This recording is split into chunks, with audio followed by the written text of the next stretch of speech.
Alright, that was the moment that I hit record on this video.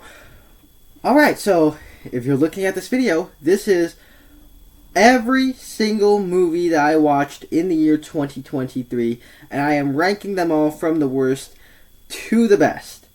So, I have seen 82 movies of the year. 82!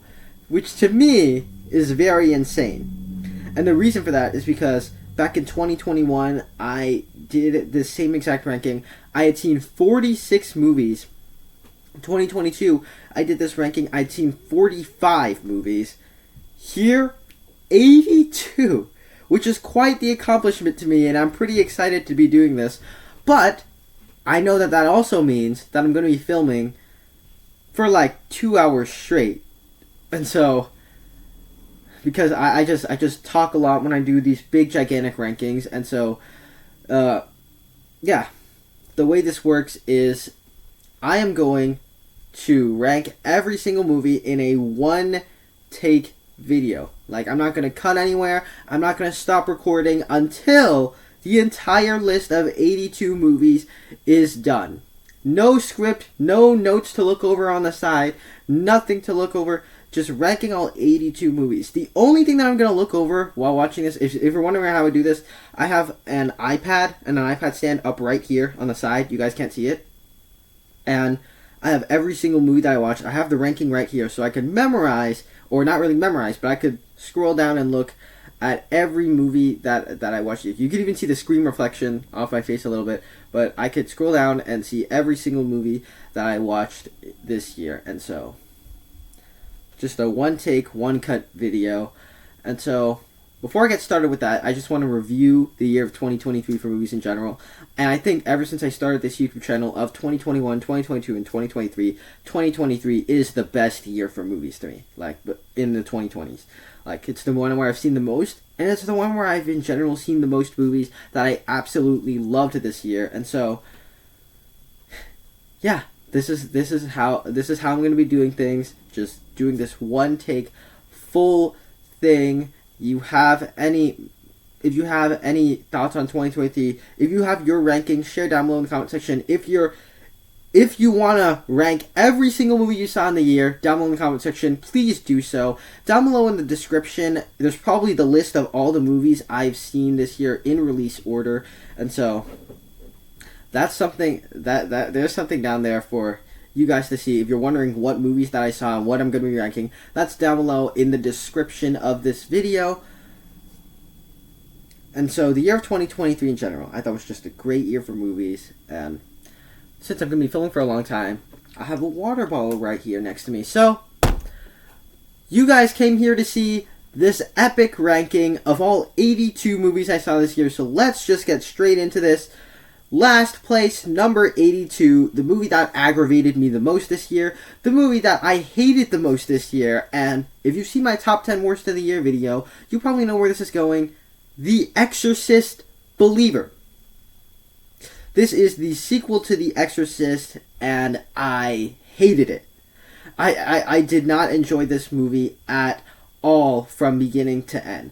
So I went in skeptical, but optimistic. I'd seen the trailers.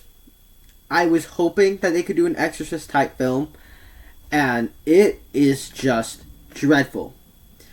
It is really, really, really bad. And for a number of different reasons, like David Gordon Green is the director of this movie. He directed our Halloween trilogy with 2018, Halloween Kills, and Halloween Ends. And those movies are fun enough, but there was significant drop in quality with each of the films.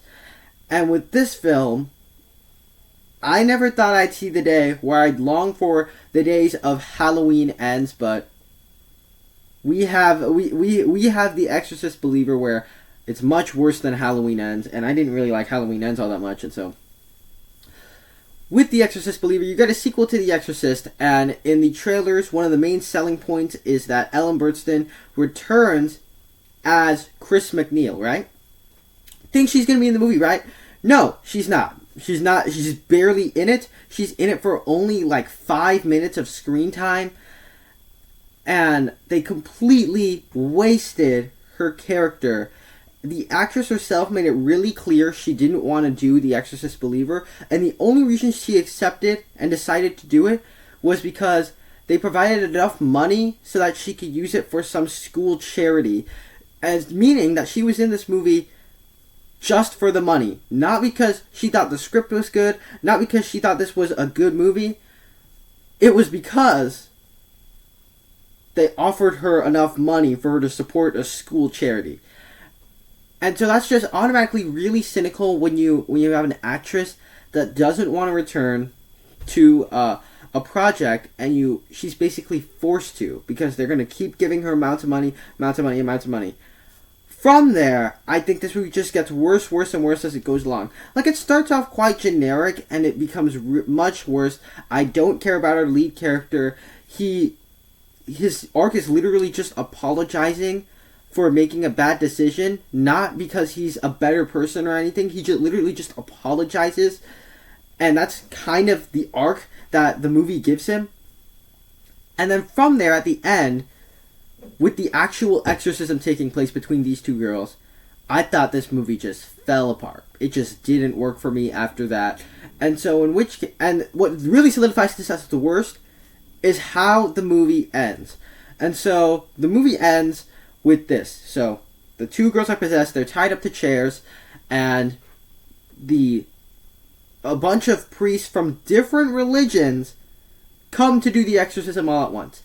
That is really stupid, and that is not a good idea for a movie like this. From there, one of the priests decides to back out of the exorcism. Another really bad move there, and another thing that just kills this movie is because a priest literally backs out of it. It doesn't seem to be working, and so that same priest walks back in. There's a sense of hope. It looks like it's working, and if it just ended right there and the exorcism was successful and it was more satisfying for an ending, it would not be the worst movie of the year. But they decide to kill the priest by like turning his head all the way around at 180 degrees.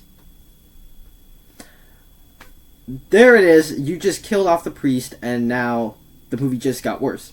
So this is when our lead character has his arc, as he's reaching out to his daughter that's being possessed, along with the other girl. He's saying, hey, I'm sorry I did that in the past. I'm sorry I chose you to die. I'm sorry about all that. And it seems to be working. Like, her daughter seems to be coming back. And so just end it right there. It's more satisfying, right? Well, the other girl who's being possessed, her dad all of a sudden just walks in the room and says, hey, I choose you. You should live. I choose you. And apparently they come up with this ridiculous scenario where the choice was not who to live, it was for who to die. So it literally has a shot of that girl in getting dragged to hell screaming for her parents. Really uplifting stuff, you know. And so she dies and the other girl survives. And you think the credits are about to roll. That's a really bad ending. But no, it gets even worse because they have this whole epilogue thing where there's no PTSD that the characters go through, no traumatization, even though they've been through a horrible ordeal. And I just thought that was a really bad way to end this film. Like, I can't believe this movie's getting 2 sequels. I have no idea where they're going with that, but I just did not enjoy this movie. It had a really bad ending. That's what really solidified it as number 82, the worst movie of the year. 81, best Christmas ever. If you don't know what this is a Netflix Christmas comedy family movie, and it is just dreadful. It's not a particularly memorable film, but I watched it for the first time about 3 weeks ago, and it was really, really bad. So the movie stars Heather Graham in the lead, and her character is just so unlikable in this movie. So envious of Brandy's character, and just not really a good character. So much so, she's so unlikable that you don't want to see her succeed. You don't want her to have redemption. You don't want her to have a character journey, because that would make it a little bit unsatisfying. And that's how unlikable this character is, and so you have all these sequences where this other family with Brandy is being so nice to her and her family, and she's just talking him down, being so jealous, telling her she doesn't have a perfect life, trying to prove that she doesn't have a perfect life, and trying to prove that she has the perfect life to try to make the other people jealous. Just such a ridiculously bad character to put in your movie. But it doesn't really end there. The movie is filled with a bunch of Christmas cheap hijinks where by the end of it, they're flying a hot air balloon into the sky and telling the kids Santa Claus exists and throwing teddy bears and stuff like that. It's just really, really cringe, really forgettable, really bad. And so, this was one where maybe it's fun for like 5-year-olds. But if you're my age, this movie's just a dreadful, cringy Christmas comedy. It probably wouldn't have been this low on the list if Heather Graham's character wasn't just so unlikable. But that is the way that this movie decided to go out. And so, this one, number 81, yes. 80, 65, and that's a little bit weird to say because the title of the movie is called 65 and it's at number 80. There was a time where the movie 65 was at 65 to me. So this is not one that I saw in the theater. This is one where I saw when it dropped on Netflix when it came out because I wanted to watch it in the theater, but we traded it in for Scream 6 and I saw Scream 6 in the theater. And so 65 dropped on Netflix and I'm just like, hey, 65's on Netflix. Let me watch that. So I watched 65 with my brother, and it is dreadful. For all the talent involved, with all the marketing going on with the trailers, like, I probably saw the trailer for 65 in the theater a bajillion times, and I didn't see it in the actual theater. But this movie is just not good on any sort of particular level. So with 65, it's a movie that's premise is, from the trailers, is Adam Driver time travels back 65 million years ago to prehistoric Earth where he battles dinosaurs trying to get back home. And so if you just look at that premise on paper, it sounds like a really good, really fun idea for a movie, right? And add to that, it is from the writers of A Quiet Place, a great horror movie, and from producer Sam Raimi. They say that in the trailers. Like, from producer Sam Raimi, who directed the Evil Dead movies, as well as Tobey Maguire's Spider-Man trilogy. Really looking forward to this movie. And I didn't watch it in the theater. I was a little bit frustrated about that. So it dropped on Netflix. Still really looking forward to it. I heard some mixed things about it, but I was looking forward to it. And it absolutely does not work. That whole premise about Adam Driver time traveling 65 million years ago in order to battle dinosaurs to get back to his home is completely wasted in this movie. This movie, what it does instead is it makes Adam Driver's character from a different planet, and he's traveling somewhere, and he just so happens to crash land on Earth 65 million years ago where there are dinosaurs. There's nothing clever about that, and what that means is that you could literally just replace the dinosaur thing, the whole dinosaur gimmick, with some random alien creatures and on some random planet, and it makes absolutely no difference. And that's the frustrating thing about it, because the fun of present-day human time traveling 65 million years ago is just not there anymore. The fun of that, it's just not there because he doesn't know what the dinosaurs are. And we as the audience know what the dinosaurs are, but he doesn't know what the dinosaurs are. And so that's just really frustrating that they went in that direction. But I was hoping there would at least still be some dinosaur action to keep me entertained. And the trailers give out a lot of the dinosaur action in this movie. But there's barely any dinosaur action in this entire movie. Most of it is literally just walking, and I mean that. Just walking. So the actual main journey of this movie is him guiding a young girl across the planet, and she does not speak the same language as him. Therefore, they can't really communicate with each other, which is really frustrating because those are really the only two characters in the movie. And since one of them can't speak the same language as the other, it's just baffling to me that you wouldn't have an interesting dynamic there. And so it's literally just them walking. There's not enough dinosaur action, so they're just walking without really talking. And the best conversations that they can come up with 65 is Adam Driver saying, "Hey, I'm tired," to her. Those are the best things that they could come up with to entertain the audience. And so it's just a movie that wasted its potential. There's no excuse for how bad it is with these storytellers, the people in front of and behind the camera. There's just no excuse for how bad, bland, boring, and forgettable this movie actually was. It was really not good.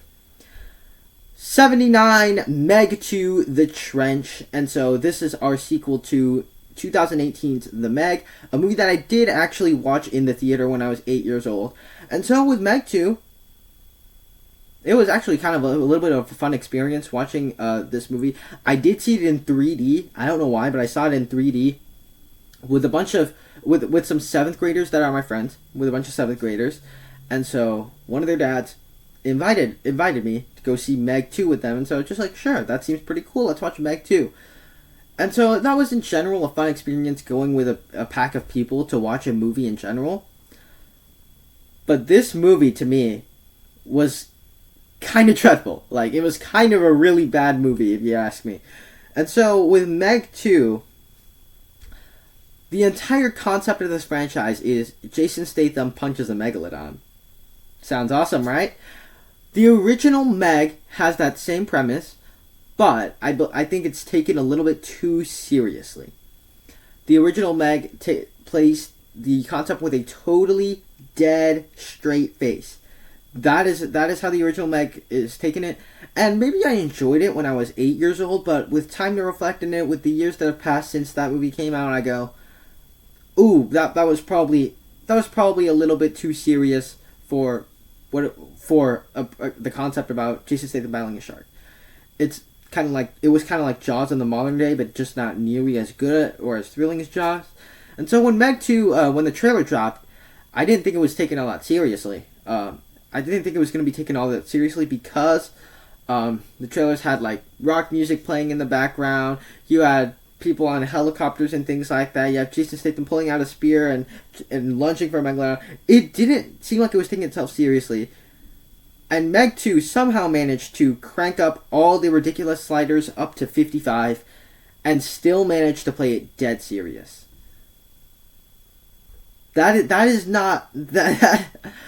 is just a baffling choice to still take it this seriously. Like, all the characters seem dead serious about the situation here. So, the movie's structure and plot is really weird as there's no megalodons in, like, the first half.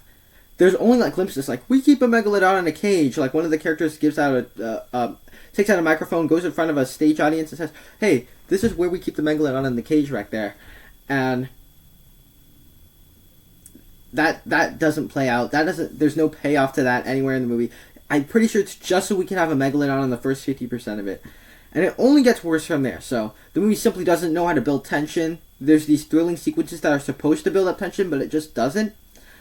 And it's like, when you get to the third act, it's like they watched the original Meg again and said, yeah, that was probably way too serious, right? And so we should crank everything up. And so you have a totally straight-faced movie that has Jason Statham battling a megalodon at the end. But not only is he battling a megalodon, he's battling 3 megalodons, but not just 3 megalodons, an octopus, but not just an octopus, some dinosaurs. I'm not even exaggerating. There's a giant kraken octopus at the end of Meg 2, in the finale of Meg 2, and there's also a bunch of dinosaurs in the forest and stuff like that people are battling. Like, it was such a confusing way of telling a story. Like you could, I honestly didn't even know what was going on in the final battle. I had to like rethink what happened in the movie previously in order to fully understand it. But it's just really weird that they would take a movie that's that silly and play it with a dead serious face. And so it was fun watching it, but it's not really a good movie in and of itself in general. Number 78, The Mother. So, if you don't know what this shtick is, this is a Netflix action movie starring Jennifer Lopez in the lead. And it is what possibly the most generic, cliche-ridden action movie of the entire year. Netflix has a tendency every year to put out a set of generic action movies that fall into all the cliches and have a bunch of star power. And so, The Mother is kind of like if you took that and erased the fun in it. There's absolutely no fun in this movie, and so of the Netflix action movies I've seen this year, this is my least favorite of the bunch. It's the most forgettable of the bunch.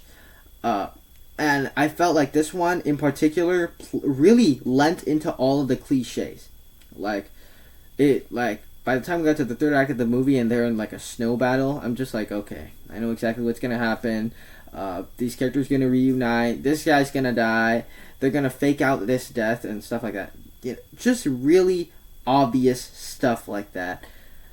And I wish Netflix put a little bit more effort into most of their action movies, so they could be a little bit better than they actually are. Because, and besides, even Jennifer Lopez in this movie isn't all that charismatic. There's another movie this year that we'll get to later. That's another Jennifer Lopez action movie, but that movie's like a comedy. This movie's just not a comedy. It doesn't have any charm or anything clever about it. It's just another generic Netflix action movie, and I don't typically tend to like generic action movies. And as somebody that really likes action movies, I did not enjoy this one. Number 77, Insidious The Red Door. This is the 5th installment in the Insidious franchise, and I did not like this movie at all. It is a astoundingly bad, dreadful movie, and I'm not really sure why. I found it as a cheap excuse to bring the Insidious franchise back. And when the trailers dropped for this movie and they were bringing back Patrick Wilson, Rose Byrne, and Ty Simpkins, I actually got kind of excited. I had never seen the original Insidious until about 15 months ago. That's when I first watched the original Insidious movie. So it's been a while, but I was newer to this franchise, so I had that recency bias, and I'm just like, oh, they're doing a new Insidious movie. I didn't even know that, and so very cool. And with the original cast returning, oh, that's cool. And so I was wondering what they were gonna do with that Insidious: The Red Door, and I didn't really like this movie. So the movie lasts nearly 2 hours, and I found it to be just a big waste of time. And what I mean by that is that the movie just keeps going in circles and circles and circles. And what this movie tries to be is a mystery involving Patrick Wilson and Ty Simpkins. I believe it's Josh and Dalton. They're trying to find out what happened to them and why strange things are occurring and what happened with our family in the past. And inherently, due to the nature of this franchise, if you've seen Insidious 2, you know the answer to that question. So that's not a very good way to structure your movie based around a mystery where the audience already knows the answer. And so right off the bat, that's just not good storytelling. In which case, you have them in different places. Dalton is out of college, just getting jump scared, going to frat parties, getting jump scared, going back to his dorm room, getting jump scared, finding out finding out things about the further, and then getting jump scared. Same old thing. And with Patrick Wilson, with Josh, he's at home, laying in bed, getting jump scared, trying to find out what happened, and then getting jump scared, learning about his father, then getting jump scared. It's just the same exact thing for literally almost the entire movie, and really up until like 15 minutes before the credits roll is when the actual plot starts to move forward and they start to find out what happens to them. But like I said, the audience already knows, and so the movie just had no momentum, nothing that really stood out about it, and it's just kind of a waste of time of a film. And as somebody that recently got introduced to the Insidious franchise, I did not think that this was worthy of being the next Insidious movie. 76, The Outlaws. This is a Netflix action comedy with Adam Devine, Pierce Brosnan, and even Michael Rooker's in here, and it just felt like a really cheap, lazy action comedy. Like it felt really, really, really bad. And so with such a talented cast, Adam Devine, Pierce Brosnan, Michael Rooker, and so many and a bunch of other people that are really talented. This ended up to be absolutely dreadful. Like, it was really tough to sit through the whole thing. And as an action movie, it provides all these dumb scenarios where they're robbing banks and things like that. And then, like, they only get, like, $50 out of it. Like, I watched the movie for the first time, like, last month. And so you got all these dumb scenarios where Adam Devine's character is dressed up as Shrek while robbing a bank. And I don't know what the joke is to that. I guess the joke is supposed to be dressed up as Shrek. But I didn't find anything funny in that. And it just was very lazy as a comedy, if those are the jokes in it. And every one of the jokes in this movie, or at least most of the jokes, are like in-jokes to other hints, where there's a joke about how Pierce Brosnan's character comments on how Pierce Brosnan's James Bond was a good James Bond, and yeah, there's just a bunch of in-jokes like that. But if it's not that, it's a character in this movie saying something really, really sexual and really, really uncomfortable. And so this is a movie that, while I tend to like comedies, I like action movies. I like Pierce Brosnan even. Even Adam Devine, Pierce Brosnan, it's really painful to see them in a movie like this. And it's like all the creativity just went out the window and they came up with the cheapest jokes possible for an R-rated action comedy. And so this is a movie that just didn't really work on any kind of level for me. And so I would have placed it higher if it had some fun, some creativity, but I just didn't enjoy it. 75, Justice League War World. This is a Justice League DC direct-to-video movies. In my bottom 10 list, I don't tend to like to include direct-to-video movies, but this movie was an exception. And what I mean by that is that this movie is just really bad. Let me just say it out there. It's really bad, and that applies to most of the movies below or on this list. And so, with Justice League War World, you have Batman, Superman, and Wonder Woman in a direct-to-video DC movie. And I was scrolling through HBO Max one day, and I said, let's put on Justice League War World. And I hadn't seen a trailer. I didn't know the concept. I didn't know the premise.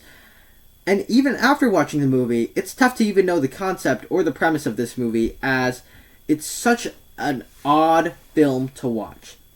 And what I mean by that is that this movie, instead of being an actual superhero story with Batman, Wonder Woman, and Superman, it ends up being a really odd film that's 4 short stories mashed together into one. The ultimate short story, the 4th one, ends up being the one with Batman, Superman, and Wonder Woman fighting people. But the other 3, along with that one, it's just really unconnected. And so, like, it starts off with one with, like, Jonah Hex in, like, a desert type setting with Wonder Woman as a Western. And I had no idea what I was watching. I was just like, what is this? Like, what on earth am I watching? Then it transitions to, like, Batman being some sort of mercenary in, like, 500 years ago. It transitions to that. And the penultimate short story is the one in black and white with, like, aliens, and it comes to a noir detective with Batman and Superman and Wonder Woman. It's kind of like that, and I had no idea what I was watching through the movie. I have to admit it. Like, I had no idea what was happening with any of the characters, any of the plot lines, nothing. It was just a series of short stories that I just didn't think... I didn't really find entertaining. I didn't know how they would be connected. And they are connected, but very loosely by a string of thread. Like, you could easily cut that piece of thread, and these could easily be unrelated stories, and it makes absolutely zero difference in what this movie is. And so, with this film, I went in not really knowing what to expect, and I got one of the worst movies of the year. Like, this is probably the worst DC animated direct-to-video movie that I've seen. And that's coming from somebody that's enjoyed a bunch of direct-to-video superhero movies, and so it's probably one of the weaker ones, maybe the worst one that I've seen, and so there we go. 74, Candy Cane Lane. This is the Eddie Murphy Christmas comedy that came on Amazon Prime back in December. I hadn't watched it until last week, and this movie has charm to spare, but it's a really cringy Christmas comedy, much like Best Christmas Ever. I found this to be just a cringy movie, and so you got a basic premise about them. Eddie Murphy going to a store and buys a Christmas tree from a store that's the next morning he wakes up and it's all the things on the Christmas tree have come to life and he needs to retrieve them or else it will turn into some miniature figure man. And that's the basic premise of this movie. And instead of being a fun adventure, it ends up being this cringy movie with cheap jokes and like in jokes and things like that. It's filled with all that kind of stuff. And I didn't really care for all of that all that much. You could have had a movie that was a fun adventure for the whole family, but the jokes that they do have is like, hey, one time I became John McClane and I was at the Nakatomi Plaza. Like that's some of the jokes in this movie that stood out a little bit to me because they were just so niche, so much in jokes, and the jokes that people would get are very, very, very cheap. It's like they didn't really know how to make the audience laugh much, and that tends to be a lot of times when I watch streaming comedies. They end up being really low because they often end up being really cheap and really lowbrow. And so this is a movie that I only watched this movie for the first time a few weeks ago, like last week, and I struggled to even remember any of the plot points in it and everything and how he was able to do all this stuff. And what I do remember at the end is that it comes up with this really contrived way to have the heroes win, really contrived, convoluted way. And so, yeah, this one just did not work for me on really any kind of level. And so, not a very good movie. And then we close off our bottom 10. Number 73, We Have a Ghost. This is a Netflix supernatural ghost movie. Very forgettable. Very, very generic, very forgettable, and it has several talent directed towards a really bad plot that wasted all of its potential. So, you have a central storyline about a family moving into a house, and they find a ghost that they use for money. And so, they try to help out the ghost with why he's trapped in the house and things like that. Very, very, very cheap, very forgettable. And if you had told me that this movie was being directed by the guy that directed Happy Death Day and Freaky, very fun horror movies if you ask me, I would have been more excited for it. And starring David Harbour as a ghost, Anthony Mackie's in it, and this movie just ended up being really, really, really bad. And the worst part about all of this is that they cast David Harbour in as the title character. We have a ghost. He plays the ghost, and he ends up getting literally one word of dialogue the entire movie.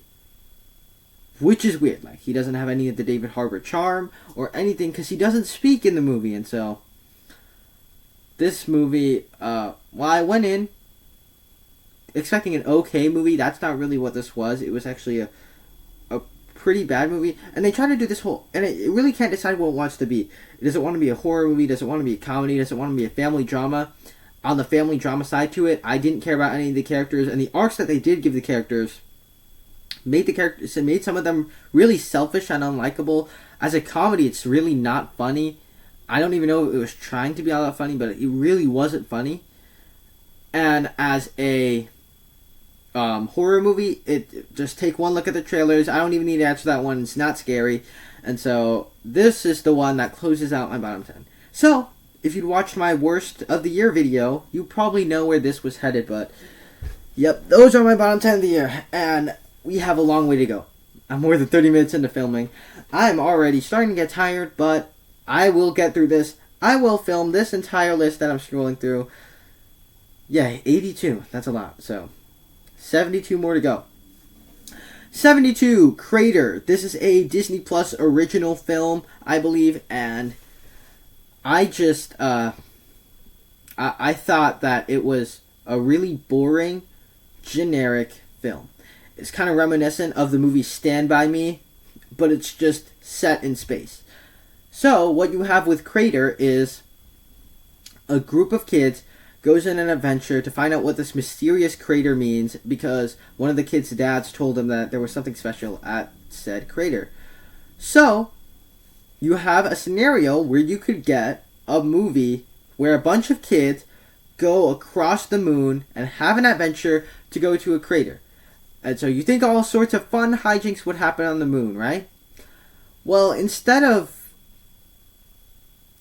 playing out that story and going out about on those hijinks, this movie, what it ends up doing is that instead of being an adventure, it's kids doing totally random things for however long this movie lasts. Like, you have a point in time where they're playing baseball with moon rocks, and then you have a point in time where they go to a hotel that's been abandoned on the moon that somehow has air in it, in this abandoned hotel or abandoned house or whatever it is, and they start like dancing in there and have a slumber party and start eating chocolate and things like that.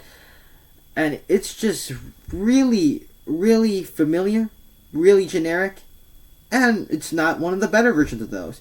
It was very boring, and all this movie needed to do was have some adventure, and it wouldn't be this low on the list. But this movie just doesn't have enough adventure in it for me to really enjoy it all that much, and so, this is my 11th least favorite movie of the year. It's number 72. Just not really a good movie. It will satisfy younger audiences, but for people my age that are 14 years old, I just really didn't enjoy this one. 71, Peter Pan and Wendy. This is another Disney Plus original. That is the one of the two Disney live-action remakes that we had this year, and I didn't enjoy it. Let's just put it that way. I didn't enjoy it. I found it to be more charming than the movies lower on this list, like Crater and things like that, but it's just not a very good live-action remake.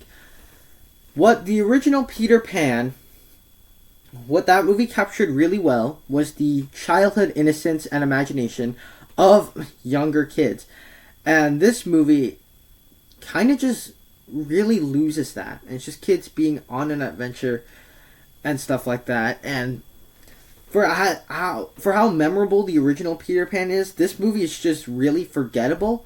Like, I don't even know if there are changes made into the story or anything.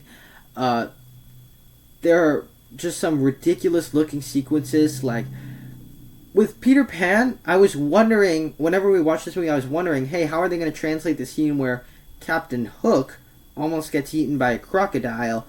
And the way that that's translated into live action in this movie looks just as terrible as you might think. And what I really don't understand about this movie is that it tried making Peter Pan this large, sweeping epic with big, gigantic action sequences, big, harrowing emotions. It tried to be that, but it just didn't really do anything to be that type of movie. And it didn't feel epic. It didn't feel like a really harrowing adventure. It just felt like kind of... It's weird to translate to live action a little kid battling a full-grown adult. Like, Steven Spielberg's movie Hook is a grown adult fighting another grown adult, and it was kind of like a clever spin on Peter Pan. Like, a grown-up Peter Pan goes back to Neverland and fights Captain Hook, right? It's weird in live action to see little kids beat a full-grown man. It is really weird to see that, and it just, something felt a little bit off about that, and so, not a movie that I enjoy that much. Whew. Alright, 70 more left. Like, I'm already starting to get tired and not function anymore, but I will make it through this. I will make it through all 70. This may be a good time to drink some water.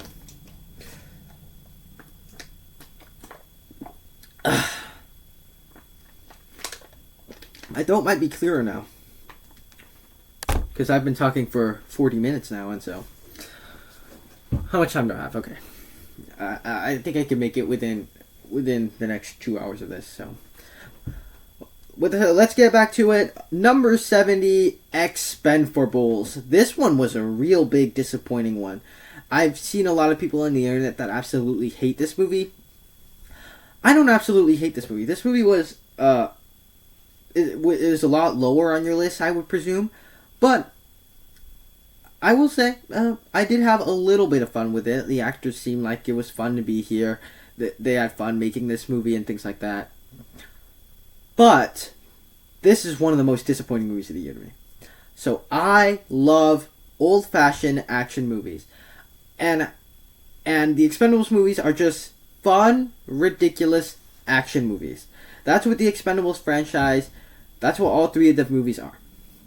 And so, when they announced they were doing a fourth one, I was just like, cool, that's fun. And then when they announced it was coming out right around my birthday, it came out on September 22nd. My birthday was on September 20th, and so it's a little bit off there, but that was the movie. This was the movie that I saw for my birthday in the theater. And so, on September 20th, I did turn 14. I'm 14 years old now. And we saw Expendables 4, or Expendables. And I just didn't think it was nearly as good as the first three films. And the thing you just gotta talk about with this film is that it just has very cheap looking effects. Like, the effects in this movie are just really, really, really cheap. And with sometimes it's like really bright color scheme and it just doesn't really look right. And like it's just really phony looking set pieces everywhere, and there's some really bad green screen, of course. Like when near the end you'll get to a point in time where they're getting off of a boat and ziplining to a smaller boat, and there's just some awful looking green screen. It was laughably bad to me how bad the green screen was. Like I was in the theater, I was looking over at my brother, and I was just like, what is that? Why does it look like that? And so that's the thing you gotta talk about with the Expendables 4. And from there, I thought this movie would have been a bigger scale movie. With all the things they show in the trailers, with the car chases, the action sequences, everything, a majority of this movie is set on a boat. And it's not set on actual locations or anything, it's just set on set pieces, and you could clearly tell. And it just wasted all the things that made the first three Expendables fun action movies to me. And this movie is just not a very good action movie. Not a very good action movie. And it just really disappointed me, especially since this was the movie that I saw for my birthday. Very disappointing that this is how this movie had to turn out. But why is this movie not on my bottom 10? You might be asking. Well, I mean, this movie has an actual plot. Like, it actually has I don't have any particular big nitpicks of the plot other than the way they transition the franchise from Stallone to Statham. Other than that, there's the plot itself is okay enough, I guess, unlike my bottom 10 and the ones lower down here where I didn't think the plot worked out that much. But really what pushes this movie back so far is the visuals, the way the action sequences are done, and all that kind of stuff. And so, Expendables 4, one of the most disappointing movies of the year to me. And I wish there was a different movie that could have come out on my birthday. Or I wish this movie would have been a better action movie, because as somebody that likes action movies, I was looking forward to this movie on my 14th birthday, and it just really disappointed me. So there you have it, Expendables 4. 69, May, December. This is a Netflix drama film starring Julianne Moore and Natalie Portman and Charlton Melton or something. And all three of them do great in this movie. I know a lot of you love this movie. A lot of you probably have this movie in your top 30, top 20, top 10. A lot of you probably have this movie really high. And so having this movie not even be in my top 65 or 60, you're probably really angry at me for that. But as for me, I just didn't really think that this movie worked all that well.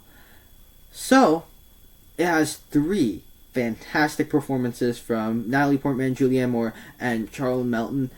They just disappear into these characters, and it's just really cool to see them in a movie like this where they can really perform as actors. Just thought that was really cool. And especially Charlton Melton, who I've never heard of. I don't think I've seen him in anything else. He just does a really good job in this movie.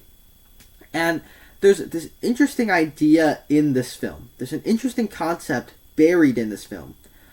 But it's only buried in this film. It hasn't sprouted out of its seedling.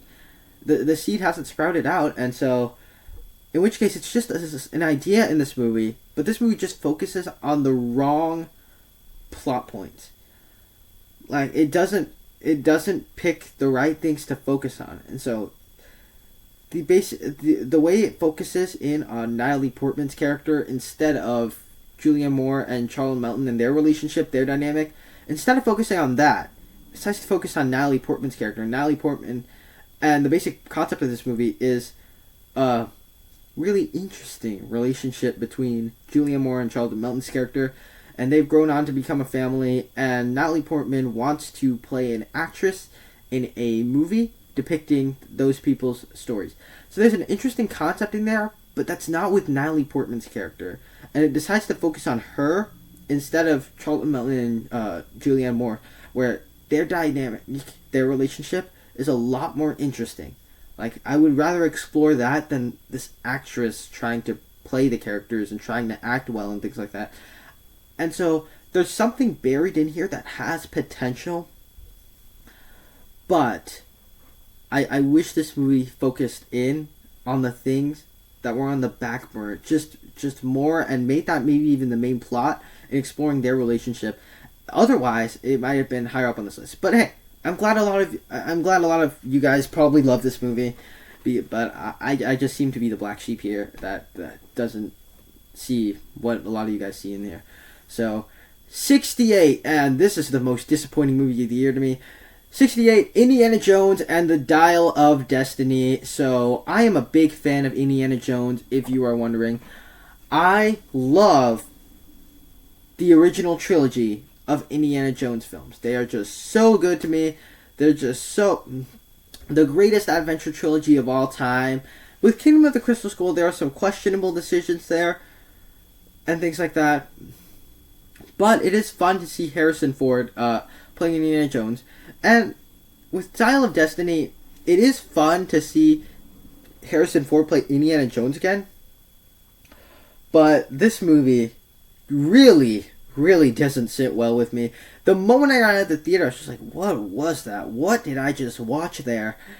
And it was just not a very good movie. And the reason for that is because it decided to give the Luke Skywalker treatment to Indiana Jones.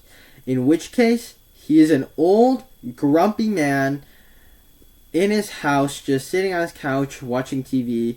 And he's old, he's lonely, and he's depressed. And that's not what I want Indiana Jones to be. I want him to be the adventurer. But even the adventure itself in this movie, the whole plot is based around an artifact that allows people to time travel. With Kingdom of the Crystal Skull, one of my biggest criticisms of that movie is that it brought in sci-fi elements into the Indiana Jones franchise that I just didn't think worked at all. This movie brings in time travel into the Indiana Jones franchise, and so I just thought this movie just learned all the absolute wrong things from the previous films in the franchise.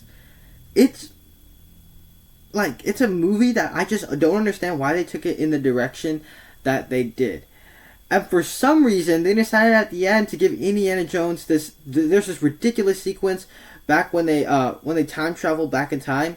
It's this ridiculous sequence where Indiana Jones is just like, hey, I'm staying here. I'm meant to be here. I'm meant to die here. Let me die. And then he's just brought back home and he's sleeping in his apartment again. There's some satisfaction in this movie as the close-up to the franchise. There's the moment where he reunites with his wife, things like that. But yeah, this movie, I just did not enjoy it. I did not like what it did with Indiana Jones, and I did not like the main adventure to it. And as somebody that, even the villain, I was looking forward to seeing Mads Mikkelsen in here. Even he kind of ends up as just this bland villain dude that's just wants to do something that's never been done. We've seen this type of thing several times before, and so Dial of Destiny, just not, most disappointing of the year is Dial of Destiny. As I went into it so excited, and it just ended up being not nearly as good as I thought it was going to be.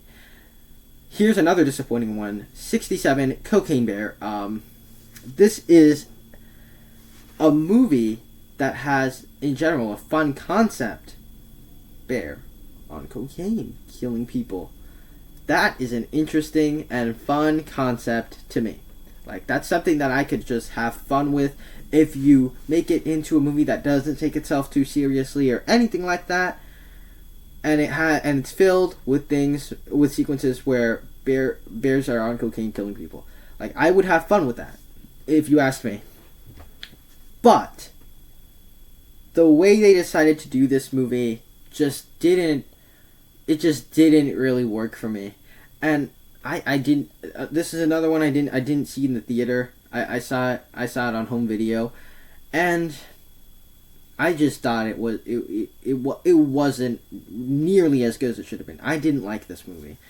And so you have this ridiculous concept about a bear doing cocaine, but the movie, what's baffling to me about it is that the bear is barely in the movie. Like, that's just not a good way to make your movie that has such a ridiculous concept and not have the bear in the movie killing people all that much. And even when the bear does kill people, it's not nearly as fun or as ridiculous as you would expect it to be. So, most of this movie is our characters walking. Kind of like what I said about 65. It's just them walking with like horrible southern accents and things like that. With these jokes with jokes being torn throughout it. And that was just baffling to me. Like, why would you make this movie like a rescue mission where people are just walking and the bear barely appears in it? Why would you do that? Like, I really don't understand. Like, and so this movie, well, it has some moments. It had some things that made me laugh a little bit. A movie that wasted a bunch of its potential, and I'm not really sure why. I think it could have and should have been so much better than it actually ended up being. And so, yeah, Cocaine Bear. Here's another disappointing one. Number 66, The Marvels. So, we had a new MCU movie come out this year, The Marvels. And I would say, at the moment, having only seen the movie one time, this is probably my least favorite MCU movie. Unfortunately, Disney has not been going all that bright in these past few years, and The Marvels is no exception.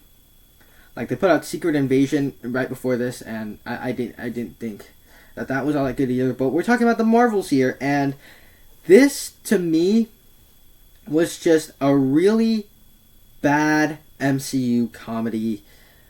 Because the trailers didn't really win me over. I went in super skeptical because the trailers, it felt like it was leaning into more of the jokes and learning the wrong lessons. And I didn't know how the dynamic between two middle-aged women and a high school girl was gonna... I didn't know how that dynamic was gonna go in this movie. And it didn't go very well. Let's just say that. So, this movie tries to be a fun comedy. And so, you get all of these jokes, you get all these lively scenarios, you get all these characters, but none of them actually stand out. None of the jokes actually work or stand out or anything like that. And this movie just also has a really contrived plot where the villain's plot of the movie is extracting their a planet's fundamental resources, and people are just still living there. And so they take out the air on the planet. People are still surviving. makes no sense, right? Yeah, exactly. I was a little bit confused about that, and that's kind of the entire movie. It's just ridiculous scenarios, bright colored costumes. There's literally a sequence in this movie that's the cringiest sequence in the entire MCU to me, where our three leads go to a planet where Captain Marvel starts singing with all the people because their language is singing. So they have dance numbers and singing, and it just doesn't fit with the rest of the MCU. And I'm not really sure why they would put that in there. That's a really, really odd choice, really odd film. And I don't know. I just feel like Disney and the MCU in particular has slumped in quality nowadays, where most of the movies and shows that I go negative on in the MCU are post Avengers Endgame, and the Marvels is no exception to that. And so, anyway, this movie was just a real letdown. Maybe I need to rewatch the movie in order to appreciate it a little bit more, I guess. But and this movie actually doesn't even have any meaningful character arcs or anything like that. The way the MCU did that previously with their previous movies, I didn't feel that in this movie, and so I just really didn't think that this movie worked. It tried to be a fun comedy. It tried to have us become hyped at the end with whole credit scene and stuff like that, but it all felt sort of like a gimmick, and so just another movie that really disappointed me, especially because it's in the MCU. 65, Netflix's Leo. So Netflix released an animated film about a lizard called Leo. And this is one of the cringiest movies of the year, for sure. In general, this movie might be an okay movie, actually. But it's so unusually cringy. So, you get a basic premise about a talking lizard, and he's inside of a cage, or like one of those glass pet cages, as a school pet. And that's the basic premise of this movie. And he wants to go out and travel the world, but he builds a bond with the children in the classroom by literally talking to them. Kind of reminds me of the Bee Movie. He literally is talking to them and helping them out with their problems, and they grow a fondness towards him, and he grows a fondness towards them. And maybe it actually would have been an okay movie under those circumstances. And what dropped this movie 10 spots on this list was the songs. I like musicals if the songs are memorable and good, and if the story's good. This movie just has a really forgettable story, and the songs are so unbelievably cringy. This movie will feature the cringiest songs you will ever hear in a musical, and so this is a movie that I just didn't really enjoy. 64, another Netflix original, Your Place or Mine. This is a Netflix rom-com with Ashton Kutcher and Reese Witherspoon. This one having this a spin on it with one of them living in New York and the other living in LA, and so they have a long distance friendship. None of them said anything, and so they're each going to each other's locations for some business thing, and hijinks take place with that concept. And I understand that rom-coms tend to be really generic, and that's what this movie is. It's another generic rom-com I've seen before.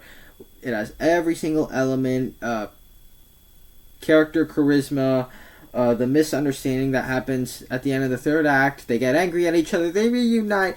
It's all of that kind of stuff that you expect in a movie like this. But while it tries to have this clever spin where they're in different places, I felt like this movie just didn't really do anything with that concept.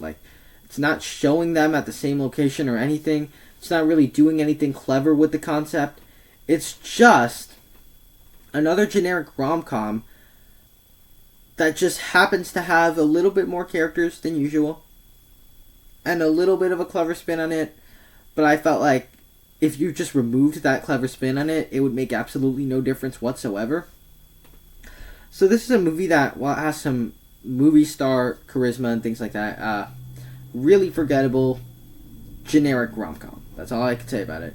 63 Legion of Superheroes, and this is a DC direct-to-video superhero movie, much like Justice League Warworld. But, unlike Justice League Warworld, this one was at least alright enough. Not really anything positive to say about here, but an okay enough movie that I think had more charm than Justice League Warworld, and had more of a plot. For as Supergirl's in the lead, she goes to this legion of superheroes, this futuristic legion, and she makes friends. She has sort of a character arc. She finds her place. Just kind of that kind of thing. Don't really care about the characters. Don't really care about the plot of the movie, but it's that kind of movie where a character finds their place through this a group of people in the movie. And so that's what this movie is. Not really anything memorable, not anything too big to say here, just sort of been there, done that, but it's an okay enough, forgettable, very forgettable direct-to-video movie. Alright, this is the section where we're going to get into a bunch of C+, B- movies. This is the section right here. Alright. So, number 62, Heart of Stone. This is another, yet again, Netflix movie. Another Netflix action movie that stars Gal Gadot in the lead. Is kind of this spy action thriller with star-studded actors and things like that. And in general, this movie's fine enough. It's fine for what it's doing. But I never felt that this movie was actually all that memorable. Much like The Mother, much like a bunch of other Netflix action movies, much like a bunch of other Netflix movies in general, there are some. Most of them are pretty common, not really memorable, and so this one's no exception. This one just happens to have Gal Gadot in the lead in an action movie, and that's what this is. And so, Heart of Stone, it follows the same generic template. The reason it's 20 spots above The Mother is because I feel like it doesn't feel like it's actually leaning into the cliches. And unlike The Mother, I felt like this movie had decent enough action sequences, decent enough action set pieces, and Gal Gadot, I think, does bring more charm to Netflix action movies than Jennifer Lopez does. And so, there we go. Heart of Stone. It's fine. Not memorable, but it's fine for what it is. 61, another Netflix movie, Rebel Moon. And this is a really disappointing one. This was an actual Zack Snyder film that I went in with quite high expectations, and it just didn't live up to any of that. And so, Zack Snyder is a director with a distinct visual style, and he tends to make movies that are not really for everybody. But so, when I heard that Zack Snyder was making a Star Wars-esque sci-fi epic for Netflix, I got quite excited to watch this movie. And even before this movie came out, I put Rebel Moon Part 2 in one of my most anticipated of the year. And this movie just didn't work all that well for me. It's okay. Like so many people hated it. I didn't hate this one as much as a bunch of people, but it certainly was disappointing. It was just okay. That's still disappointing because I went in with pretty high expectations. Because it's Zack Snyder doing a Star Wars-esque story, and it's kind of bland. Like, this movie is the part one of a story, and so I know there's still more to tell, but just in general, like, it doesn't really pay off anything. It doesn't really have a satisfying ending. And that's weird because we've had several part ones this year, and I felt like this one could have had a satisfying ending. So this entire movie is our lead character recruiting people for this rebellion against this other organization that's mistreating them. And that's literally the entire movie. The entire movie is her recruiting people, talking to people, learning their skill set, and it just doesn't really have anything that pays that off. It's like they recruit some people, they fight some people at the end, and they ride off. That's kind of all that happens in this movie. It didn't need to be 2 hours and 15 minutes long. And for the most part, it was just kind of boring to me. Like, it's not a movie that I particularly enjoy all that much, and so. While I went in with high expectations, like, as for me, I like Zack Snyder as a director. He directed Man of Steel, Batman v Superman, and Zack Snyder's Justice League, of course.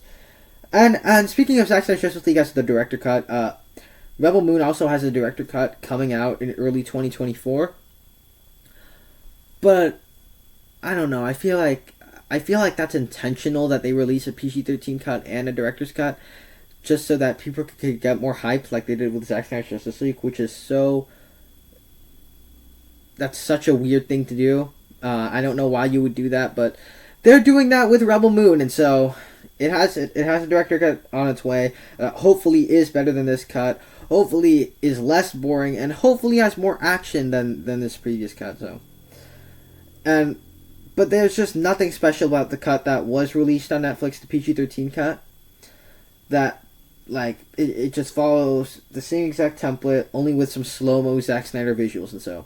Rebel Moon at 61, okay. It's a good time to drink water. I'm literally over an hour into filming. Gotta have my throat cleared.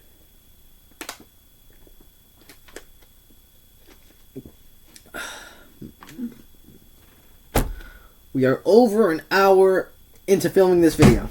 Okay. Spend the next few hours talking. Okay.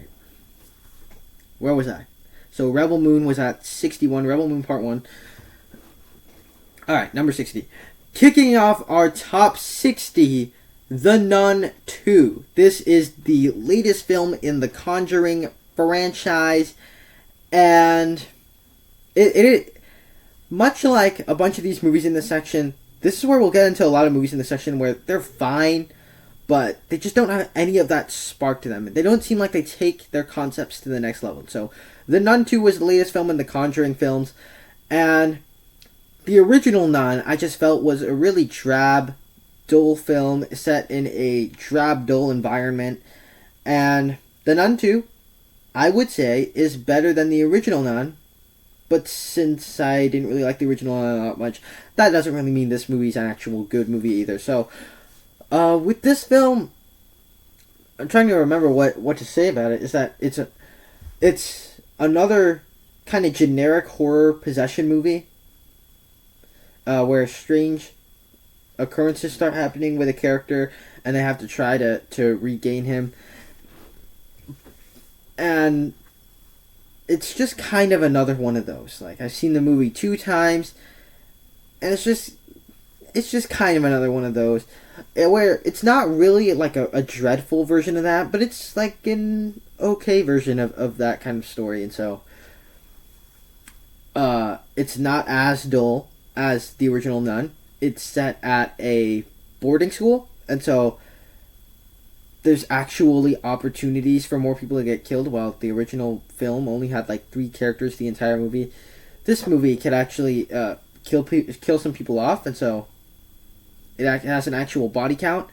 I think this might be the most violent film in the Conjuring franchise. That's what I enjoyed about it, was that it stood out because there was some gore effects in it, and I'm just like, hey, I noticed that. And so you actually notice it when you're watching it.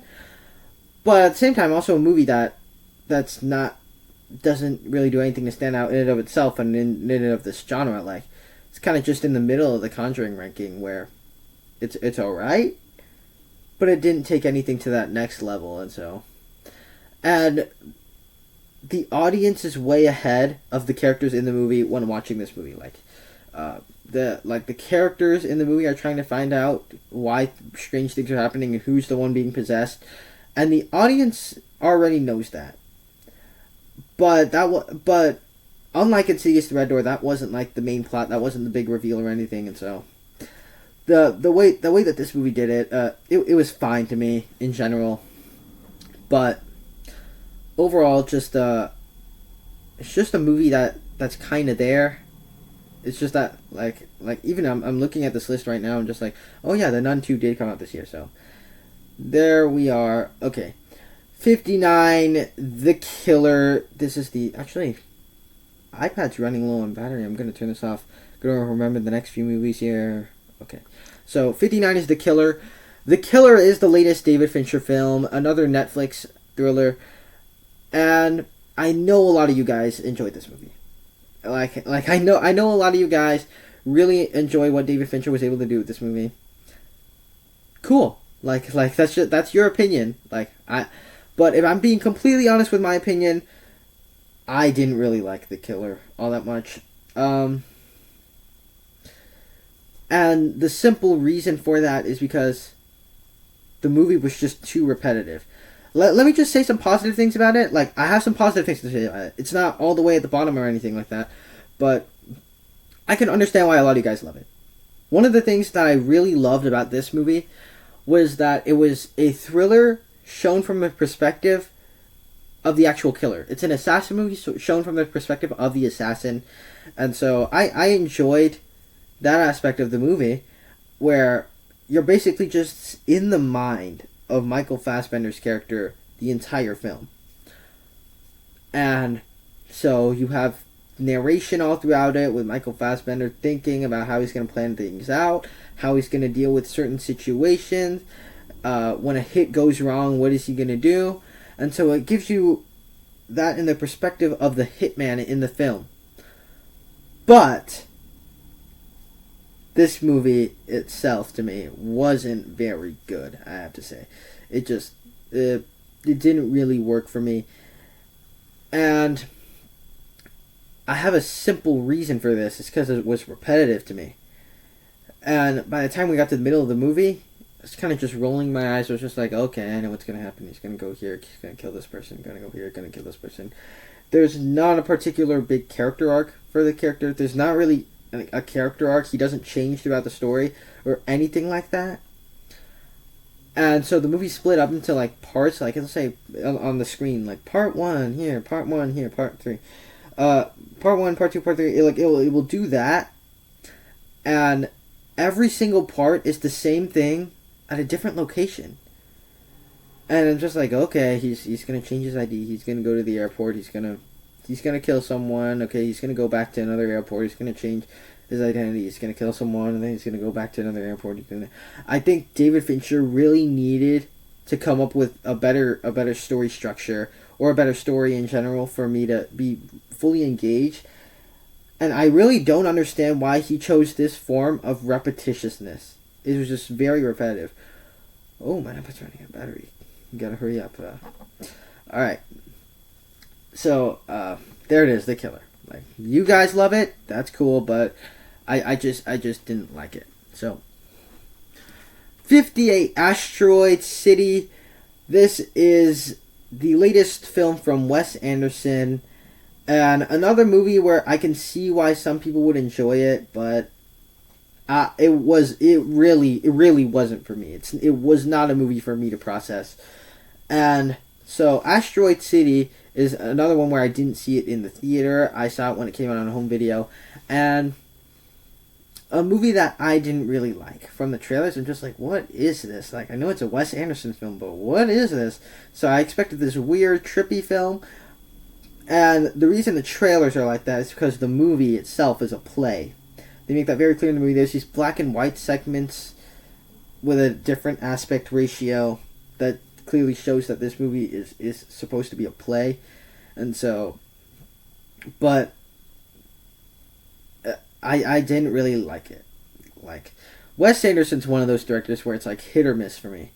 where sometimes he can make movies with that makes you actually care about the characters and have arcs, like Fantastic Mr. Fox, Wes Anderson film. I really enjoy that movie, and this movie just didn't have any of that. Like throughout its runtime, same exact tone, same exact thing.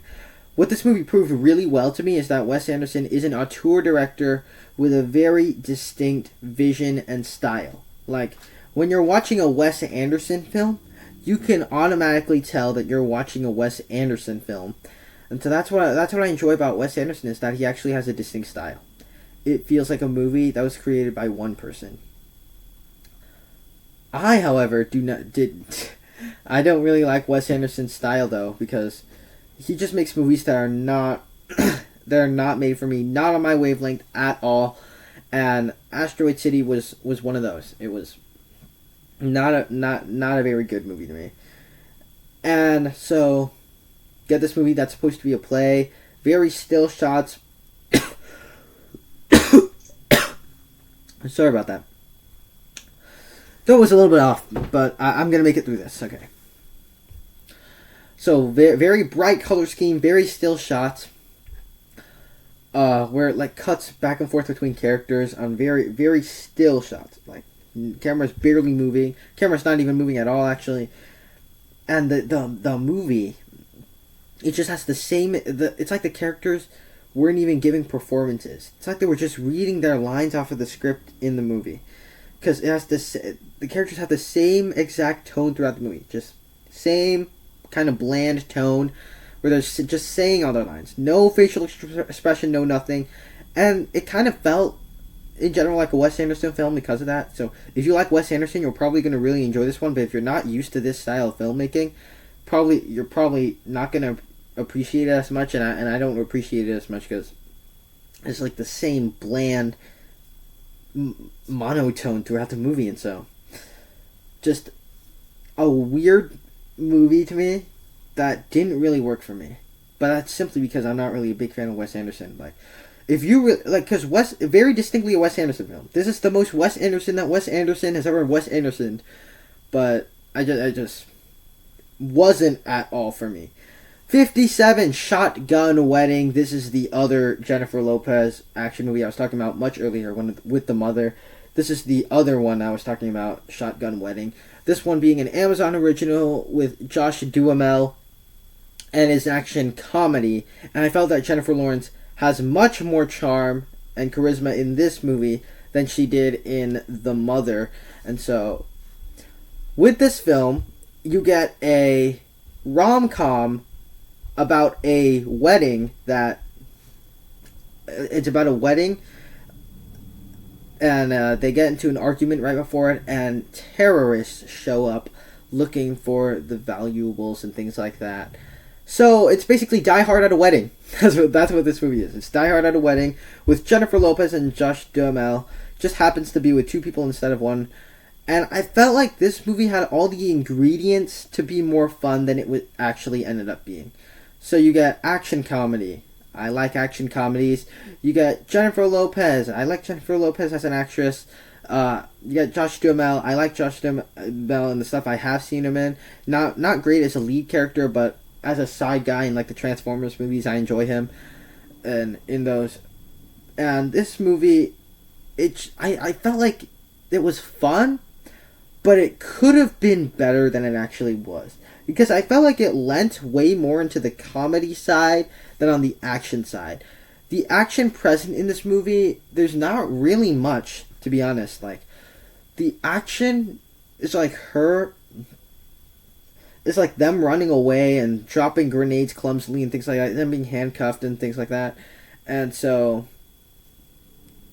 that's this movie in a nutshell. Just ridiculous action sequences and things like that. That's Shotgun Wedding right there. And you have moments where Jennifer Lopez is gonna go out in a torn wedding dress with a shotgun, and you think, oh, it's about to go down, and it totally wastes that. And so I think if it had more action in it, it could have been more fun than it actually was. But just a bunch of clumsy scenarios and a few laughs here and there are fun in general. I had fun with this movie in general, but it wasn't very good to me, and so Shotgun Wedding at number 57. 56, Transformers Rise of the Beasts. This is the latest film in the Transformers franchise. It is not directed by Michael Bay, and it's directed by the guy that directed Creed 2. So, getting a bit itchy in the back just now. Probably because I moved a little bit, but Transformers Rise of the Beasts, it's okay enough. It's fine. The Transformers franchise has been much worse than this movie. It's been much worse. But Transformers Rise of the Beast is forgettable. Very generic, same old kind of shtick going on with these movies, where you have a character being a totally normal person being swept away into this adventure. You got the same generic character arcs for people like Optimus Prime. And what I felt about this movie that was really weird is that it tried to have the big gigantic spectacle of the Michael Bay films while also having the character arcs in Bumblebee. So the human characters in Transformers Rise of the Beast are much more developed than the ones in the Michael Bay Transformers movies, where and it has a much clearer story than the Michael Bay Transformers movies. And so the characters also have that type of element with Bumblebee, but then it also has the big gigantic action. It tries having the big gigantic action of the Michael Bay ones in the city with all the explosions and things like that. And because it's trying to combine the two things together, I didn't feel like it did either one of those particularly correctly. And so you get this movie that is fine for what it is, but I felt like it could have... It didn't really take anything to the next level. Like, the character moments that it's trying to do with Bumblebee, it's fine, but it's not taken to that next level. So they're fine characters, but really forgettable. And the action in this movie, probably the most forgettable action in this entire franchise, where it's like fine, but it doesn't reach the heights of the Michael Bay ones. It doesn't go full on crazy. The final battle is literally in the middle of nowhere. And so this is one where I just thought that it could have and should have been better than it actually was. And so that was Transformers Rise of the Beast. 55, and this one is going to make a bunch of you guys angry. So 55, Barbie. And Barbie is a movie that, hot take, I did not like this movie. And so you might want to ask, why didn't you like this movie? What was so wrong with this movie? So, let me start off saying a bunch of positives about Barbie. So, first of all, the production design, the performances, and the charm, it's all there. I enjoyed it.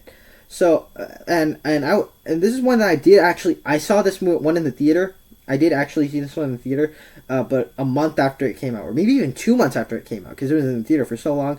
And my family wasn't crazy about going out to watch a Barbie movie, but then it grossed $1 billion, and so we were just like, it was just me and my brother. We were just like, all right, let's just go watch Barbie. And so Barbie was a movie we were really late to, but we watched it, and I didn't really think it worked. So the charm is all there. I was thinking for the first half of it, the first 55 minutes, an hour, first roughly hour of it, it was actually quite charming. Like, the characters, the laughs, so most of them worked for me. And then to me it just went downhill from there.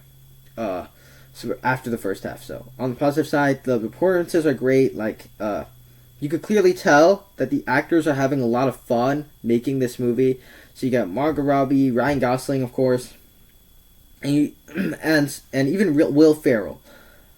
But this movie itself, I thought went downhill in the second half. Like, the production design is all there and immaculate, but it's just, I can pinpoint the exact moment where it got worse. You get a trio of female characters with Barbie and America Ferrera and her daughter, and so they go back to Barbie Land, and it's now changed into Ken Land.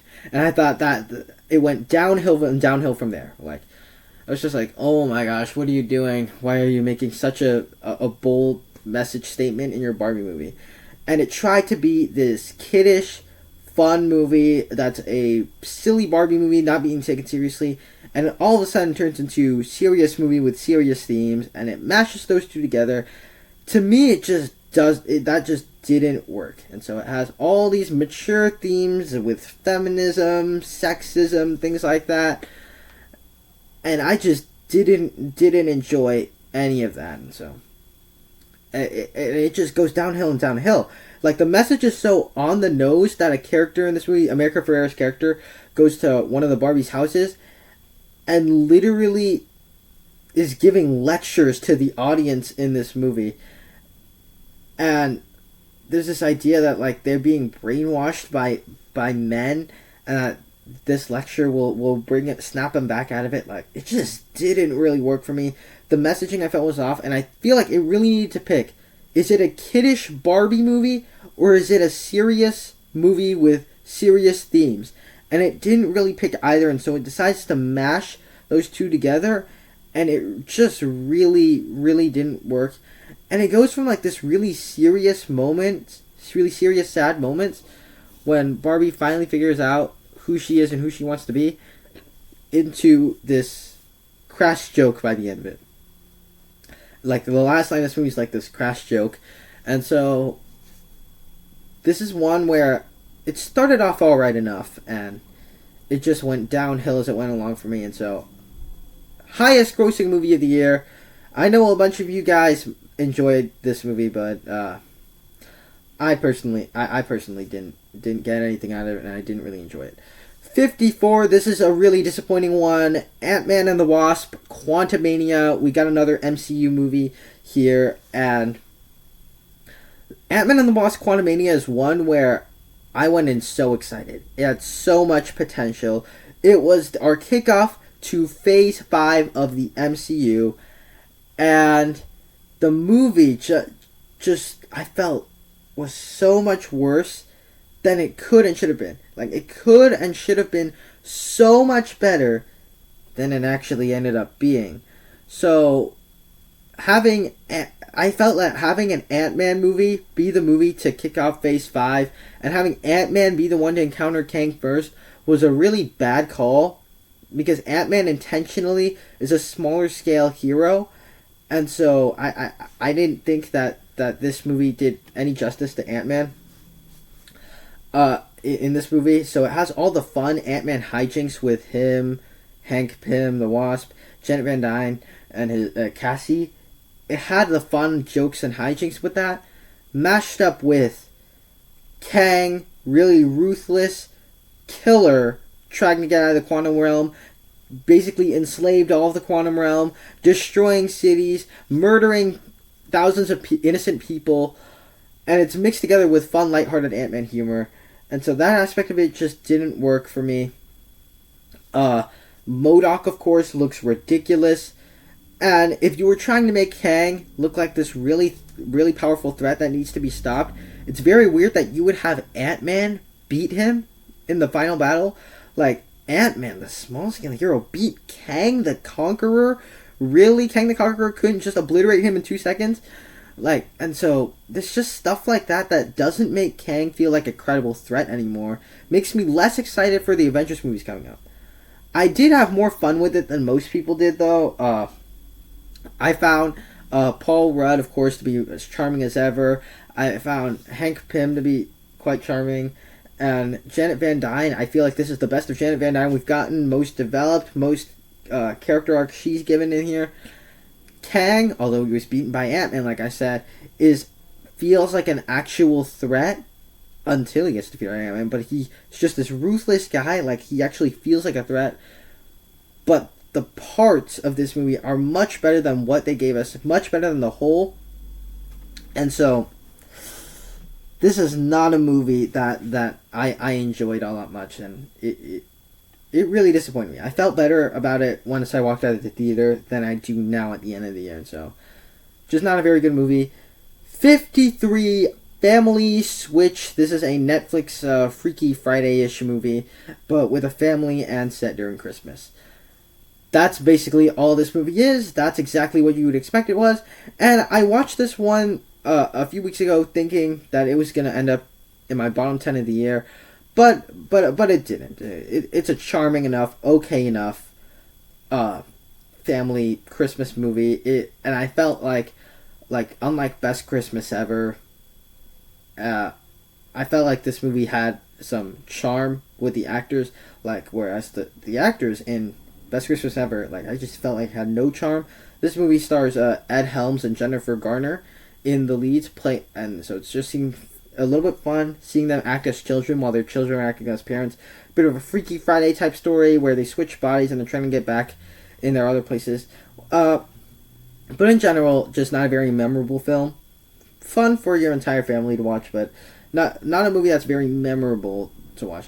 What is fun about this movie, though, is that the inciting incident and a majority of this movie is set around the Griffith Observatory, which I've actually been to. I live in California, and I've actually been to the Griffith Observatory. I've only been there one time, and that was just last year. And so it's fun to watch a movie when you're just like, hey, I've been to that actual place. I've been inside this building. I remember that. Like, that's really cool. And so it was a little bit fun.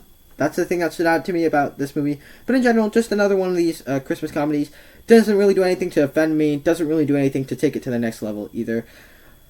Alright, so that was number 53, right? Alright, 52 and over. So I'm looking at this right now, and I will say, in general, 52 and over, I would safely say I go positive on and I recommend. Like, I recommend all the other movies on this list, and I go positive on them. And so, make it that as you will. Number 52, No Hard Feelings. This is the Jennifer Lawrence raunchy comedy that came out this year. And I did not see this one in the theater. I saw it when it dropped on Netflix, much like 65. And so, No Hard Feelings dropped on Netflix. And a movie that I enjoyed. I had fun while watching it.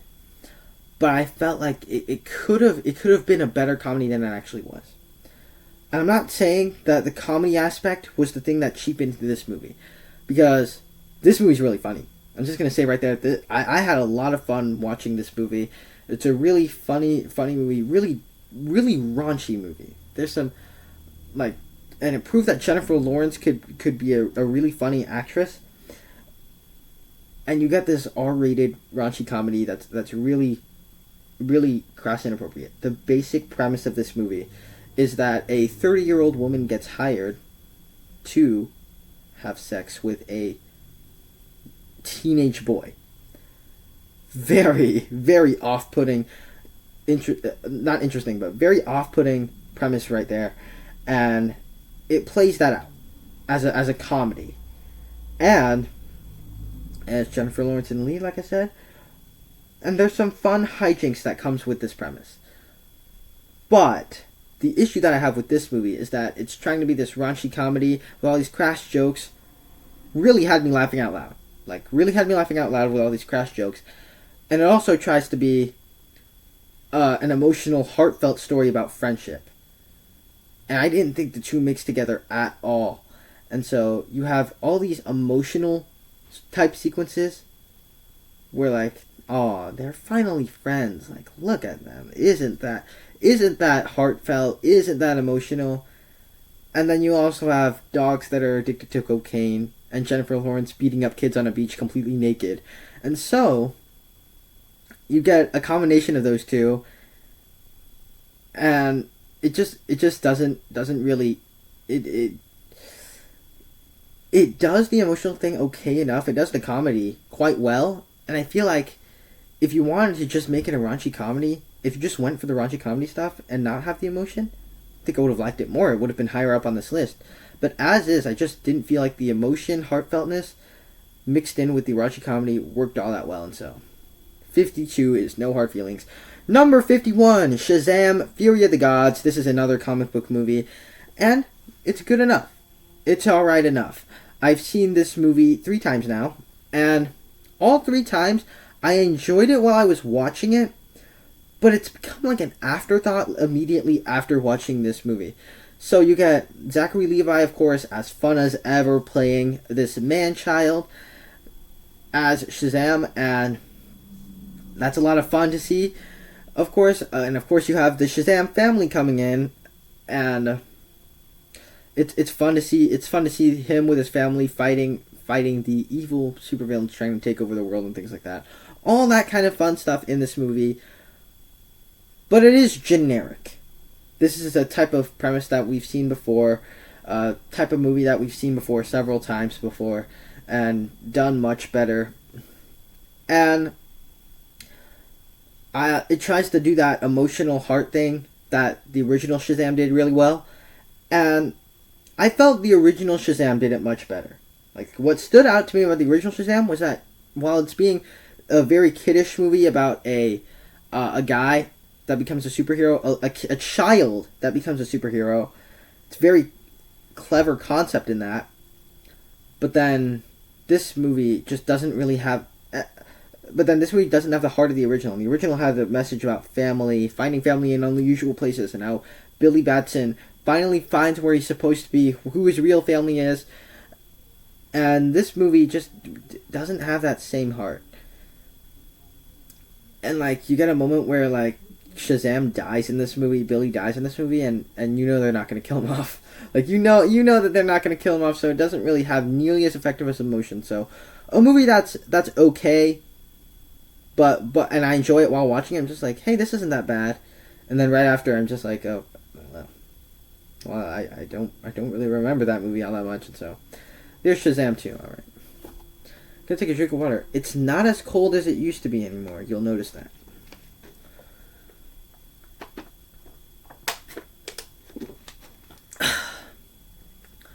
But don't worry, we got 50 more to go. 50 more to go, and so let's just dive straight into the top 50.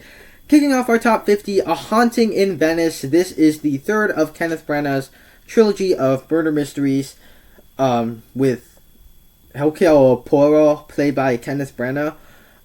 And I've always felt like with these murder mysteries, he just never takes them to the next level. So you have Kenneth Branagh, of course, great director, who has some Oscar nominations and things like that for his previous films. He stars in it. He's also a great actor, of course. And with a star-studded cast in both of his movies, like Orient Express, Death on the Nile, they have star-studded cast, and that goes the same for this movie. We just have a cast of people that are really talented, and it's a murder mystery. This one being in a haunted house where a seance is taking place. Sorry. That's what happens when you drink liquid. You tend to burp a little bit. So, he's at a seance at a haunted house where he thinks he's seeing supernatural things, and so it ends up being a horror movie. And I just didn't feel that this movie, much like Orient Express and Death on the Nile, took that concept to the next level. Like, these murder mysteries don't feel like they should be as good as they actually are. And it doesn't help that Rian Johnson is making a set of horror movies with Knives Out, Glass Onion, and they end up being much better than these movies. Like, they just have a lot more life, a lot more charisma with their star-studded cast, and of course Daniel Craig is the murder detective here. But with Kenneth Branagh, I just don't feel that energy all that much. And so with A Haunting in Venice, it's a horror movie, but it's not really a horror movie due to the twist at the end and things like that. Murder mysteries, when the reveal does happen, it's not like a big all reveal like Knives Out and Glass Onion. So I don't know. Kenneth Branagh, he just has never knocked it out of the park with these movies, and so yeah, a haunted house movie. Not really a supernatural movie. Not doesn't really do anything special. It's not really memorable. So, A Haunting in Venice, right there. 49, Knock at the Cabin. This is the latest M. Night Shyamalan film about people in a cabin, and they get approached by strangers who say, "You gotta sacrifice somebody to prevent an apocalypse from happening." And so, yeah, that's the basic premise of this movie, and this is a film it's all right for what it's going for. It's supposed to be this "what would you do" situation, and so it ends up being like this thriller. But much like A Haunting in Venice, it doesn't really take that to the next level. Like, you don't really remember or care about any of the characters in this movie. There's some nice actors in here. They don't give great performances or anything like that. And so, this is one where, well, it's a nice little what would you do situation, and it has some nice thrilling sequences in it that I remember. It's not really all that memorable of a film, and I've seen it twice, and even the second time it's just like, well, okay, that was all right, but that never really took it to the next level. And so, the latest M. Night Shyamalan film is an okay enough movie. All right, let me scratch my back a little bit.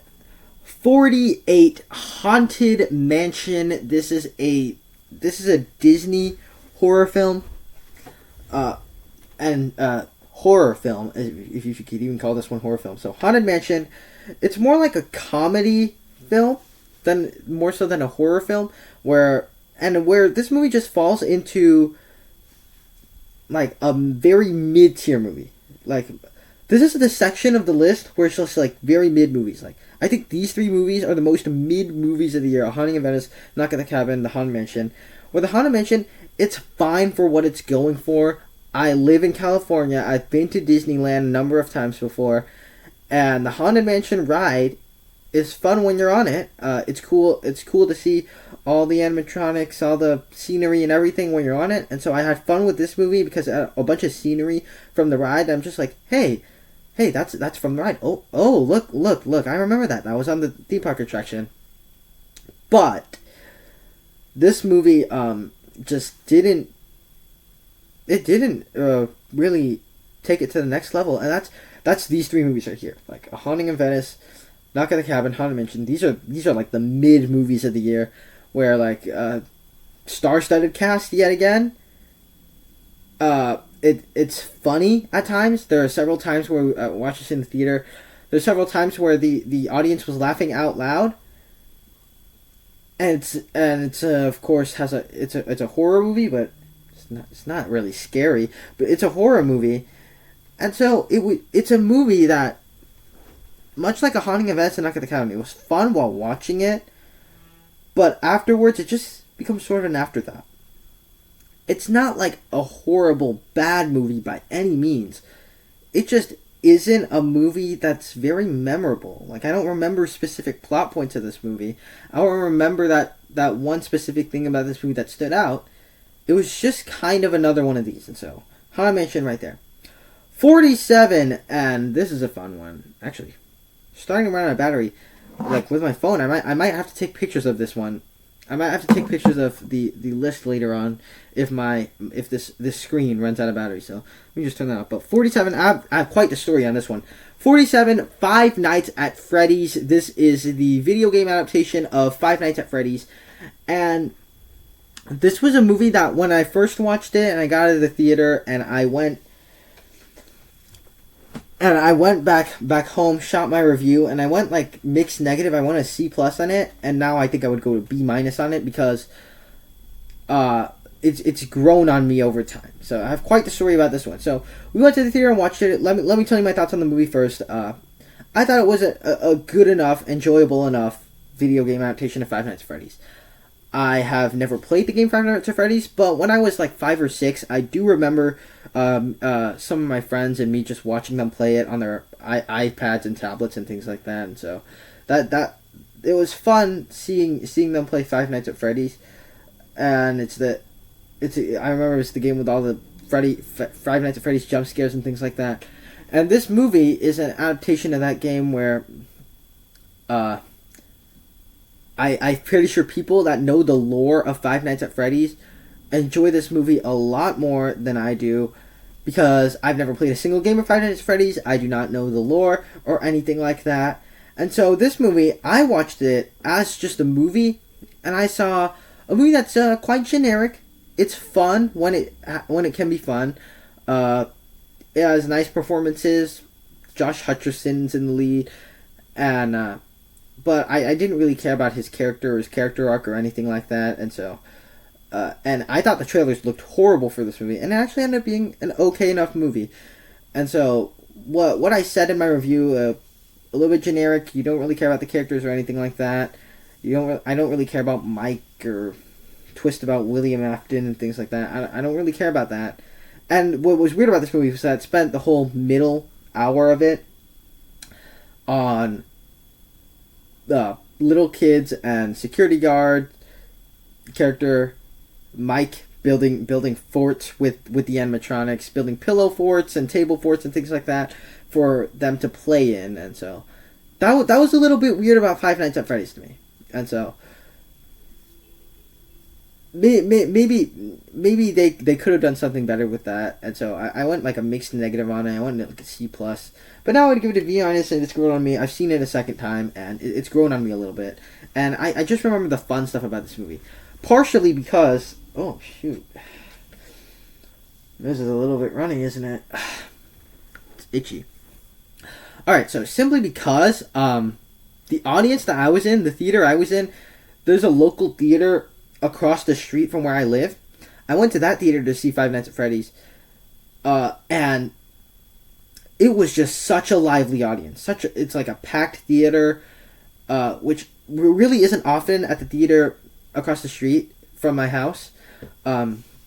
Just kind of a packed theater with a packed audience filled with children, 10, 11-year-olds, excited to see a Five Nights at Freddy's movie because this game seems to be popular with children. And what was fun about it was that the audience kept going crazy throughout the movie. It was a fun theater experience, seeing it with a packed theater. So there will just be moments, lines of dialogue, where, or like every time there's a jump scare or something, the entire audience will let out like, "Oh, did you see that? Oh, did you see that in the background? Oh, did you see that?" So it was fun to see people have fun with it. There's a specific line of dialogue said by one of the characters. She says like, "His name is William Afton." The audience went crazy. They're just like, "Oh my gosh, it's Afton! It's Afton!" And it was kind of a fun experience watching it with that theater. Like, that is probably the best possible way I could have experienced watching this movie.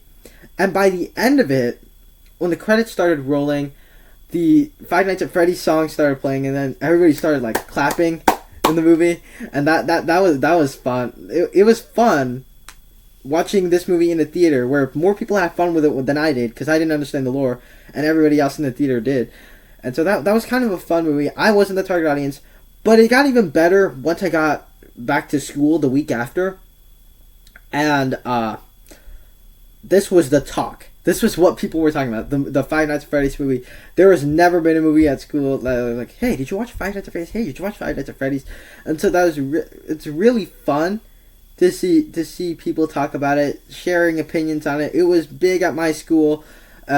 Me and my group of friends, we were talking about the Five Nights at Freddy's movie, and that's never really happened with most of the movies that I watch. And so it's a really fun experience with this particular film. And so I think if that hadn't been the experience with the movie, it probably would have been 5 spots lower.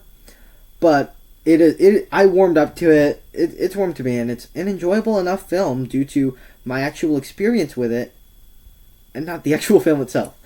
And so there we go. 46 Maestro. This is the Bradley Cooper directed film that dropped on Netflix, and it's a biopic on Leonard Bernstein, a musician who I've never heard of. And I watched it because it was from Bradley Cooper, and he directed A Star Is Born, and so I went in expecting this Oscar bait movie, you know? And this movie ended up being... It was only alright to me. So it proved to me that Bradley Cooper could really make a great film. He really is a great director, and that's what I thought this movie captured really well, is that he's a great director that can do really, really, really good movies. But I also felt like this movie wasn't really for me. I've been getting into more biopics lately, but this is not one of the better biopics that I've seen, as it's a film that I feel like is targeted specifically towards people who actually want to know about this guy's life. But I don't really want to know about Leonard Bernstein and his life and things like that because I don't know who this character is. It has some great performances. Bradley Cooper, Carey Mulligan. Great. Like, just phenomenal, maybe Oscar beat performances, you could even call it that. But just not really a movie for me. And really, I feel like it's a really, really niche film where I could respect everything that he was trying to do more than I can say, yes, I liked that movie. And so, make of that as you will. And if you love this movie, that's great. But for me, this movie is, I feel like, has a specific target audience. This specific gray area. It's not made for broad appeal. It's made for this specific gray area in the middle. And I'm not in that gray area. So, that is my take on Maestro. Oh my gosh. Screen is literally at like 20%. What I'm going to do is I'm going to take my phone. I'm going to take a picture of the screen. And until the screen runs a battery, I'm going to transition into this. So let me just pull up my camera. Because this is a pretty long list. I've seen 82 movies this year. I'm going to have to... Alright. Yeah, there we go. Let me scroll down. It's weird doing this because the thing with this is that I can't... I want to do this all in like one take. So it's already almost been 2 hours and I'm not even like halfway through. So let me make sure I got everything. Yeah, okay. I'm going to turn my phone off. Keep the screen on. Let's do this. So where was I? I was at Maestro. Number 45, The Last Voyage of the Demeter. This is one of 2 Dracula movies that from Universal that came out this year. This one being about Dracula on a boat killing people. Kind of plays out like Alien and Predator, but instead of an alien on a spaceship and a predator in the jungle, this is Dracula on a boat. Kind of plays out like one of those where it's not really a murder mystery, but it's like you know who's killing these people and you're trying to stop him. So it's kind of like that. And this movie is just a solid enough mid-tier movie. None of the characters are really memorable. The movie itself is not particularly memorable. But I felt it was a solid enough survival thriller with Dracula killing people. That's all it was. That's all it meant to be. And that's all this movie had to offer. And I think where this movie struggled a little bit for me was that I think it felt like it was trying a little bit too hard to set up sequels instead of trying to be an actual solid survival itself, because the movie ends and it's like they're clearly setting up like a sequel to this character that I don't think we're getting. I don't even know if we're getting a sequel to this particular movie because specific plot details, specific characters, specific character arcs, I don't remember much of it. So an alright enough film that doesn't really distinguish itself in any one particular way, and it's not nearly as good as an alien on a boat or a predator in the jungle. Not nearly as good as that, but it's alright enough. Number 44, this one kind of disappointed me, Wish. And so, I did not hate this movie. I go positive on this movie. I think it's good enough. It's like a B- for me. But, the fact that this movie is a B- itself is a bit disappointing to me. Because this was Disney's centennial anniversary film. Their 100-year anniversary film, and it just didn't end up to be all that good to me. I did not think that this movie really worked, and it's just because I don't know. It felt a little bit too derivative of several of their own films. It's kind of like Disney copying themselves. That's what this movie kind of feels like. And so, this is supposed to be their 100-year anniversary film, which is supposed to celebrate the past 100 years, the past archive of films that Disney has released ever since Snow White and the Seven Dwarfs. So it pays all these homages to all those other Disney movies where the set of characters, the lead character and her friends are themed after the Seven Dwarfs and are based off of the Seven Dwarfs. And the opening is just like Beauty and the Beast. There are references to other Disney movies where there's clear references to like animals with clothes on. I think you know what I'm talking, which Disney movie I'm talking about there.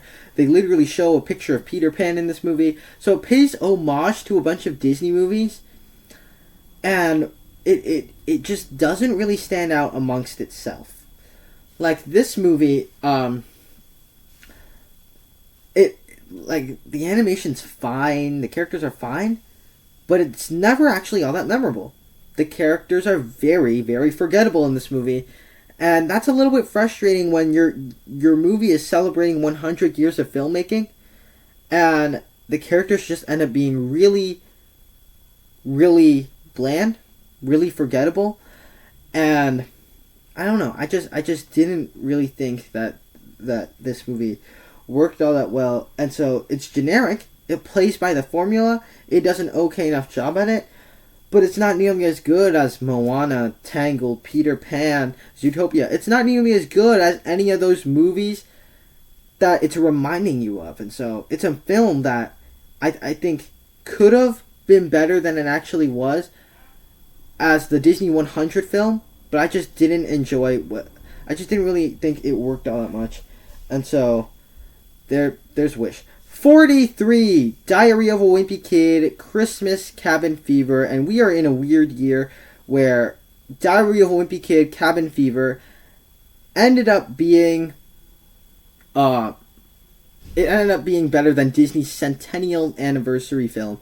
And so Diary of a Wimpy Kid, Cabin Fever, and I thought it was a much better movie than Roderick Rules and 2021, as it's a film where it actually has a heart. It actually has emotional elements to it. And so, you get this movie where Greg actually has a character arc. He actually is more likable in this movie than he is in, I think, any of the Diary of a Wimpy Kid films. There are all the fun hijinks you expect from one of these movies without actually ever... Without having that cynical sense. Like, Greg is still selfish, he's still flawed, but he has a heart, he has a character arc, and I think the Christmas theme really does match the Diary of a Wimpy Kid theme to it. So, with Cabin Fever, I just thought it was a massive improvement over the other two animated Diary of a Wimpy Kid films, and I personally thought it was one of the better Diary of a Wimpy Kid films, so this one really surprised me, and we're in a wacky year where this one's better than the Disney centennial anniversary film, and so 42, Pathaan. If you don't know what this is an Indian action movie, and not really much to say about this one because I enjoyed the movie while I was watching it. It was fun. Every time I look back at this movie, there's some really positive things I could say about it. Like it has some big gigantic action sequences. It's kind of like a Mission Impossible movie, but it's an Indian film. Very generic though. A movie that I remember. I don't remember specific plot points of it. I remember the main general plot about this virus that the villain is trying to develop and things like that. But I don't remember any particular plot points, any particular characters, or anything like that. And yeah, this movie, I think it works well enough, but it is very generic, and that's really all this movie is. And so, a film that I thought, as somebody that's getting into more foreign films, I thought it was fine, but it wasn't really all that memorable. 41. This was the movie I just watched yesterday, Migration. This is the latest Illumination movie about ducks going on an adventure, a migration all the way to Jamaica, and it's kind of exactly what you would expect. I went in with quite low expectations because...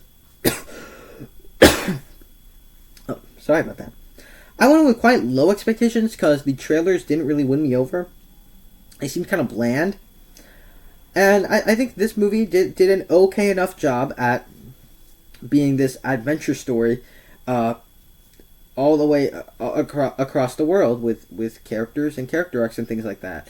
And it very distinctly to me is a mid-tier Illumination movie. Illumination has never been one of the top animation studios for me, but this is This is an okay enough movie. Like, if you're looking for a movie to take the entire family out to at the moment, like, this movie's still in theaters. You can still go see it. It has character arcs. It has charm to it. It has the Illumination sense of humor. And I think what stands out to me a little bit about this one is that the animation is actually pretty good.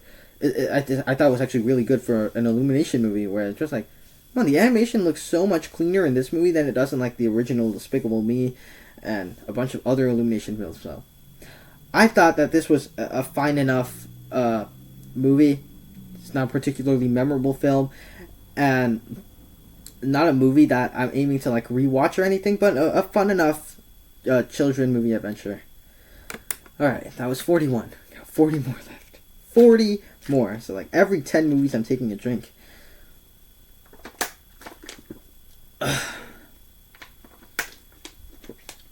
Don't used to be fresh. We had 2 hours into filming. It's a long way to go. Alright. I wouldn't be surprised if any of you guys left this video at this moment, but gotta keep going. 40, The Flash. And this is a movie that I felt much better about once I left the theater when I first watched this movie than I do right now. I've seen the movie twice now, and it's a movie that I think it works for what it is, as this superhero story, kind of like No Way Home. It's a multiverse story where Barry Allen is trying to get his mother back, and there's a certain relatability that comes to that with losing a loved one. He's trying to bring him back through time travel, and that's not really what his powers are meant to do, and so he inadvertently messes up the timeline, runs into Michael Keaton's Batman, which is really fun. It's fun to see Michael Keaton as Batman yet again, and it can be funny at times. It could be cool at times, but this is a movie that on second viewing, after I saw it in theater, I didn't feel as good about it. I dropped it a little bit, and I think the reason because of that is because I felt that the movie sometimes it just didn't really work. Like, throughout the movie, there's going to be a dynamic between Barry Allen and his counterpart in this timeline. So you got Barry Allen and Barry Allen reacting with each other, and I found that to be quite annoying at times. Michael Keaton's Batman, like, if you haven't seen this movie, Michael Keaton's Batman doesn't survive, but that doesn't feel like it's as emotional as it should be, considering what happens later on in the movie. None of the deaths feel that emotional. Like, Supergirl dies, I'm not really shocked. I think Michael Keaton's death needed to carry more weight on it. And the movie, of course, has some really bad CGI. Like, there's some really bad CGI in this movie. Really odd-looking shots that they went with this one. And so, this is a movie that I think it works well enough for the plot that I went for, but the certain character interactions, certain character deaths, certain emotional aspects just didn't work nearly as well as I thought they might have needed to. And so, The Flash, it's a movie that would be much higher if I did this ranking in June than if I did it today. So, it'd be much higher up, but having rewatched it, I didn't get as much out of it on second watching. So, 39 is Plane. The movie that I don't really have much to say about. This is a Gerard Butler-led action movie that came out at the beginning of the year.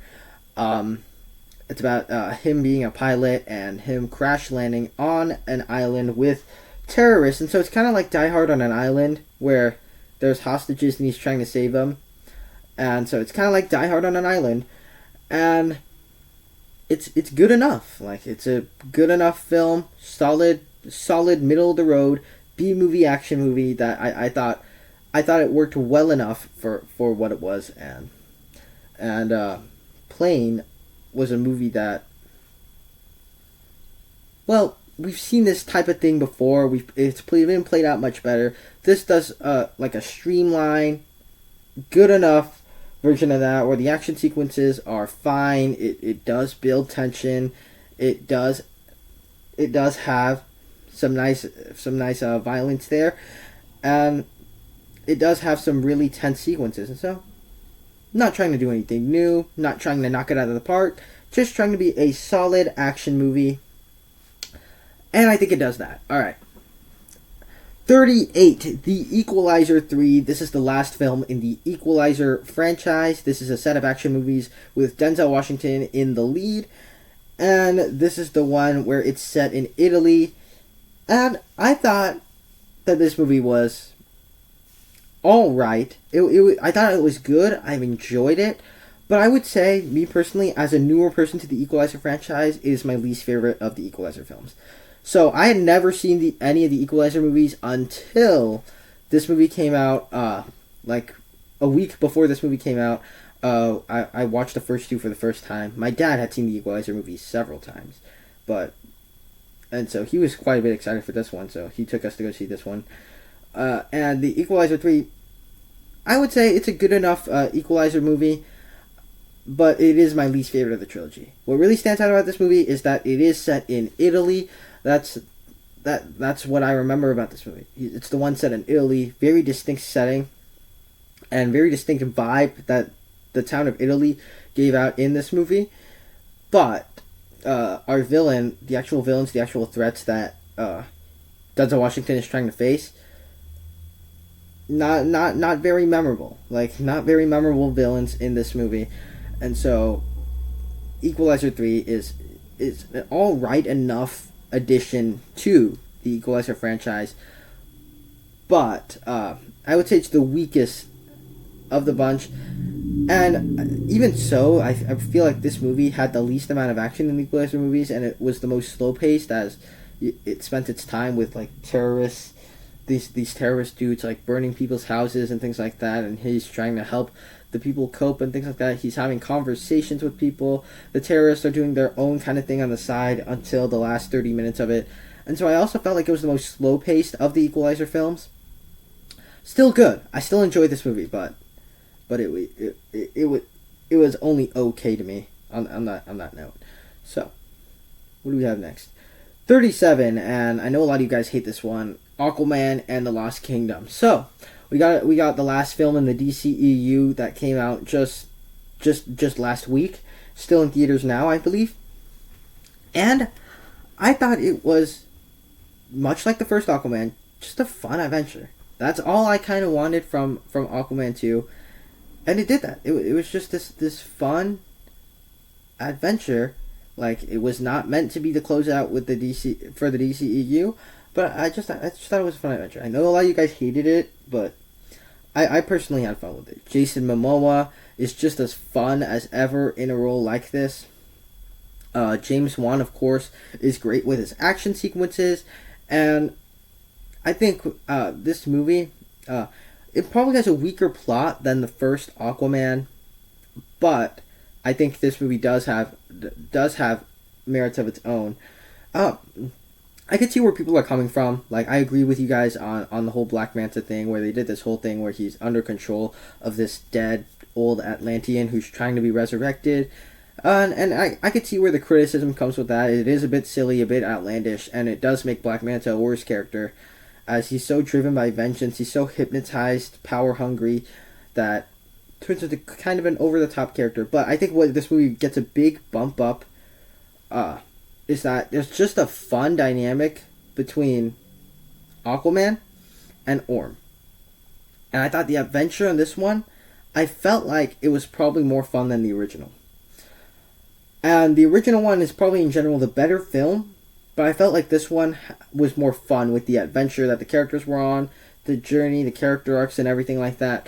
I felt like it was more fun. And so, Aquaman and the Lost Kingdom, I know a lot of you guys hated it. I had fun with it. I thought it was fun enough. Some really odd stuff here and there, like not all the jokes landed, but and of course it's not meant to close out the DCEU. But if you're gonna close out the DCEU, I mean, this is an okay enough film to do so. And so that's Aquaman 2 right there. 36 is J1, and this is a Indian action movie, nearly 3 hours long. This was a really, really long movie, and I watched it in one sitting. It dropped on Netflix, and I watched it in one sitting because I wanted to get into more foreign films. And if you're wondering the reason why I saw a few Indian films this year, the simple reason for that is because I saw RRR when it got nominated for for some Oscars and stuff like that, and people have been saying good things about it, and so I checked it out, and I ended up loving RRR. I thought it was really good, so that's why I've been watching some foreign films lately, and so I've seen 4 foreign films this year. This is the second one that I've mentioned in this video. And I thought it was a fun enough Indian movie. But much like in the vein of what I said about Pathaan, I feel like the movie just didn't really do anything to stand out in and of itself. It's a movie that I had fun while watching it, but certain plot points, certain action sequences, not very memorable. And just these action sequences are not very... It's just, the movie has a plot that jumps around so much that I can't remember the one particular thing. That's kind of the same thing about what I said with Pathaan, is that it's a movie, it's a movie that it was fun looking back at it, but I don't really remember the plot. It's at 5% now. So this movie, the reason I place it above Pathaan is that I felt like there was more things that I remember about this movie than Pathaan. Like, there's a lot more dance numbers. There's a lot larger action sequences. One in like a prison, and then one on top of moving vehicles and things like that. Thought there was more fun action sequences that came with this one. And I remember the terrorist in this movie and things like that. But other than that, it's just a movie that isn't all that memorable. Much like Pathaan. So hopefully there's more foreign films that I watch that I can actually remember what happened. But there are 2 other foreign films on this list where I actually remember it, and this movie and Pathaan are just not one of them. So Joe on at 36. 35, Chicken Run, Dawn of the Nugget. This one actually surprised me quite a bit because I went in this one also with pretty low expectations, and it actually had to be quite decent for a direct-to-streaming sequel to a theatrically released movie released 20 years ago. Like, the original Chicken Run came out in the year 2000, came out like 24 years ago. Or 23 years ago, because January 1st is the day this video drops, and I'm filming this on December 31st. And so, Chicken Run, Dawn of the Nugget. It's a film that I thought was a pretty charming sequel to the original Chicken Run.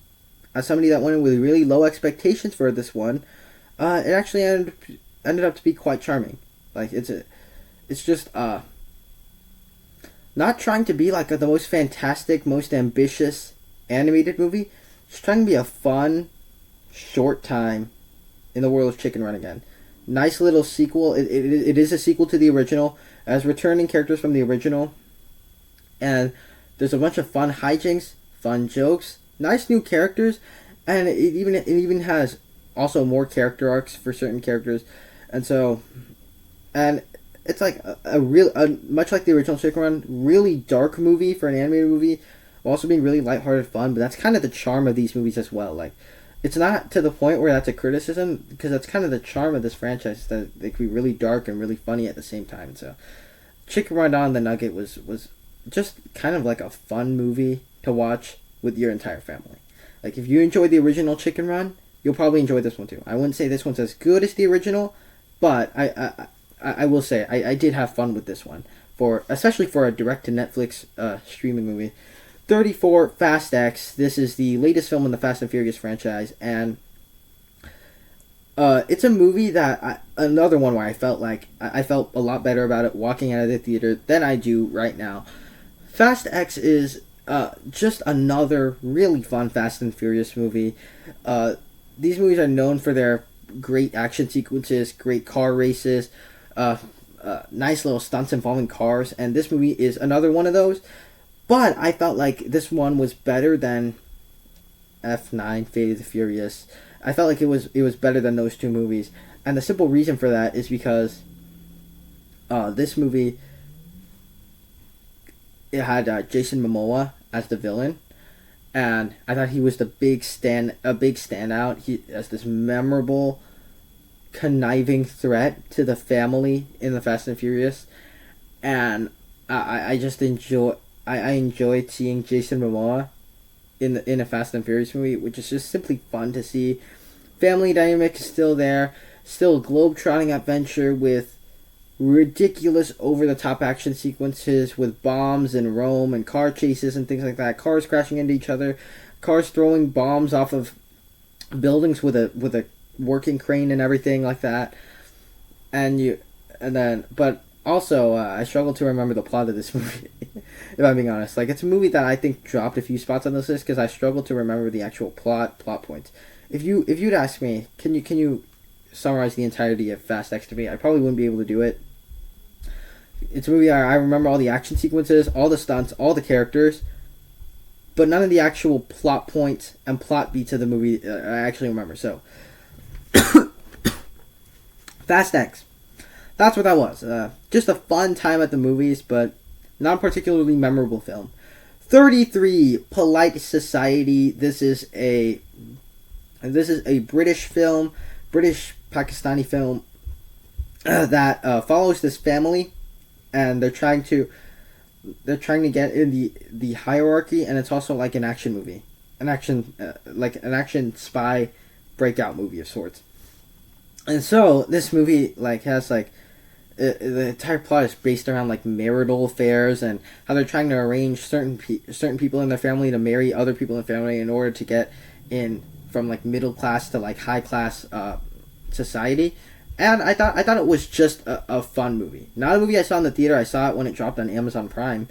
But this is just a fun time watching it. As all these over the top stylized action sequences and everything like that.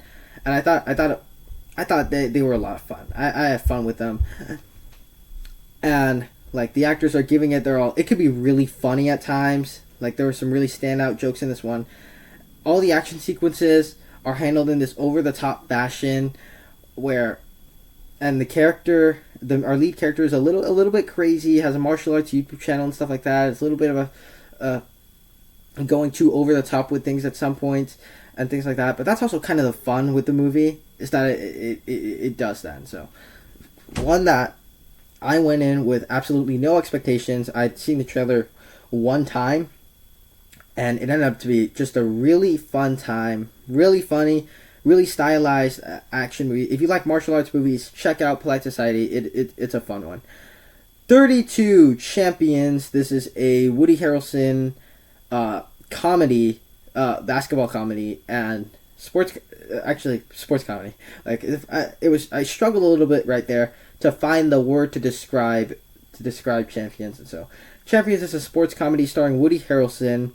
And it's about him training a bunch of people with mental problems, to say the least. I don't want to be too offensive there, but mental problems, in order to become basketball champions, if you would assume from the title.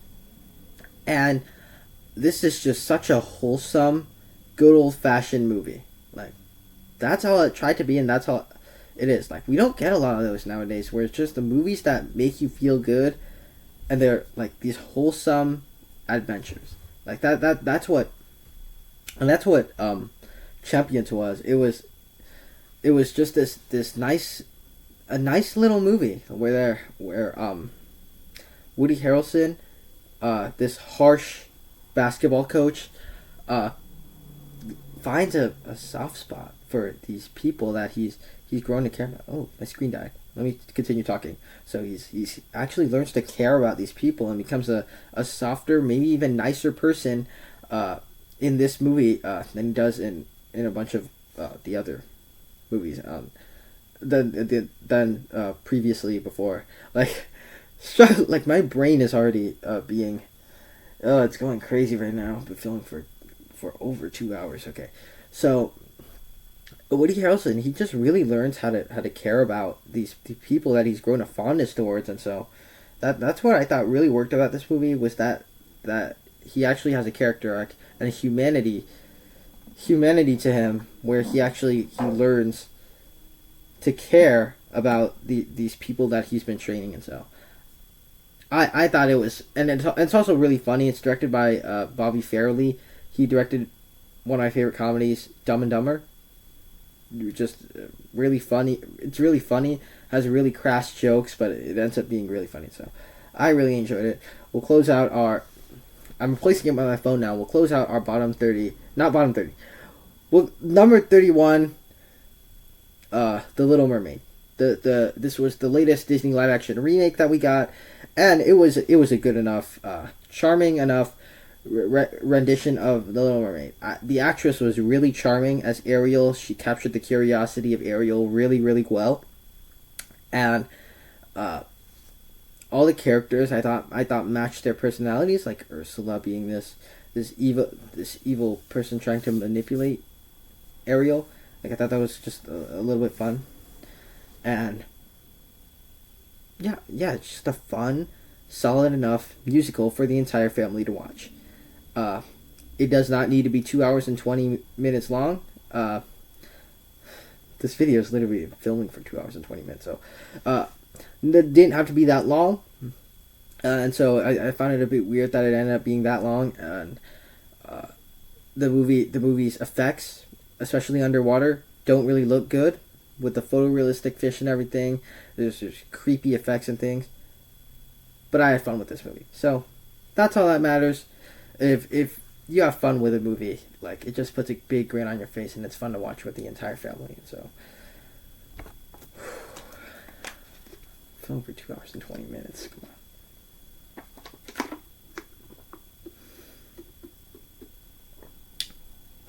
All right, we moved into the top 30. Almost there. I'm gonna try to talk a little bit faster now.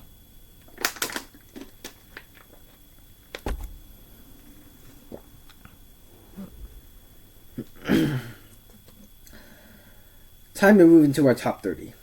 Okay. Let me go with my pictures. The phone just went off. Hold up. If my phone dies right now, I'm going to be so sad. It's under 40%. So let's just get straight into this.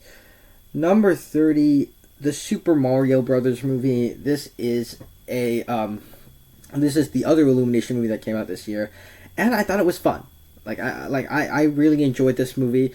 It was the other $1 billion grossing movie that came out this year, and it was a fun, faithful adaptation of Nintendo's Mario. So no matter what Mario game you grew up playing, or if you even played Mario, if you played Mario, you're gonna have fun with this movie, as it plays homages to a bunch of the Mario games. I personally have a Nintendo Switch out in the living room right now. I play Mario Kart, I play Super Smash Bros. And all these Mario games, Super Mario Brothers games, that are homaged in this movie, they're a lot of fun to see. All the Nintendo Easter eggs and everything. If you've ever played on a Nintendo Switch or a Super Nintendo or an NES or anything like that, this movie is going to be fun for you. It's very kiddish, and I'm definitely not the target audience for it. But I had fun watching this movie in the theater with a packed audience, looking to see a Mario movie. Like that was just fun. The voice talent, very distracting. The stuff about Bowser and his plot and his plan, very weird to put in your movie. But I thought it was a fun animated movie. 29. Let me make sure. 29. Yes, Wonka. This is the Willy Wonka prequel that just came out a few weeks ago, and I when they first announced this, I was just like, oh my gosh, we're really doing a Willy Wonka prequel. Like, Willy Wonka and the Chocolate Factory, like, I grew up with both of the movies, but I like Gene Wilder's Willy Wonka and the Chocolate Factory a lot more. And this movie, I just thought it really surprised me about that was actually quite good. Like, it's a movie that I wasn't really asking for a Willy Wonka prequel. Like Charlie and the Chocolate Factory from 2005, it gave us this whole backstory about him and his father, and how his father was harsh and he's hard towards candy and things like that and chocolate.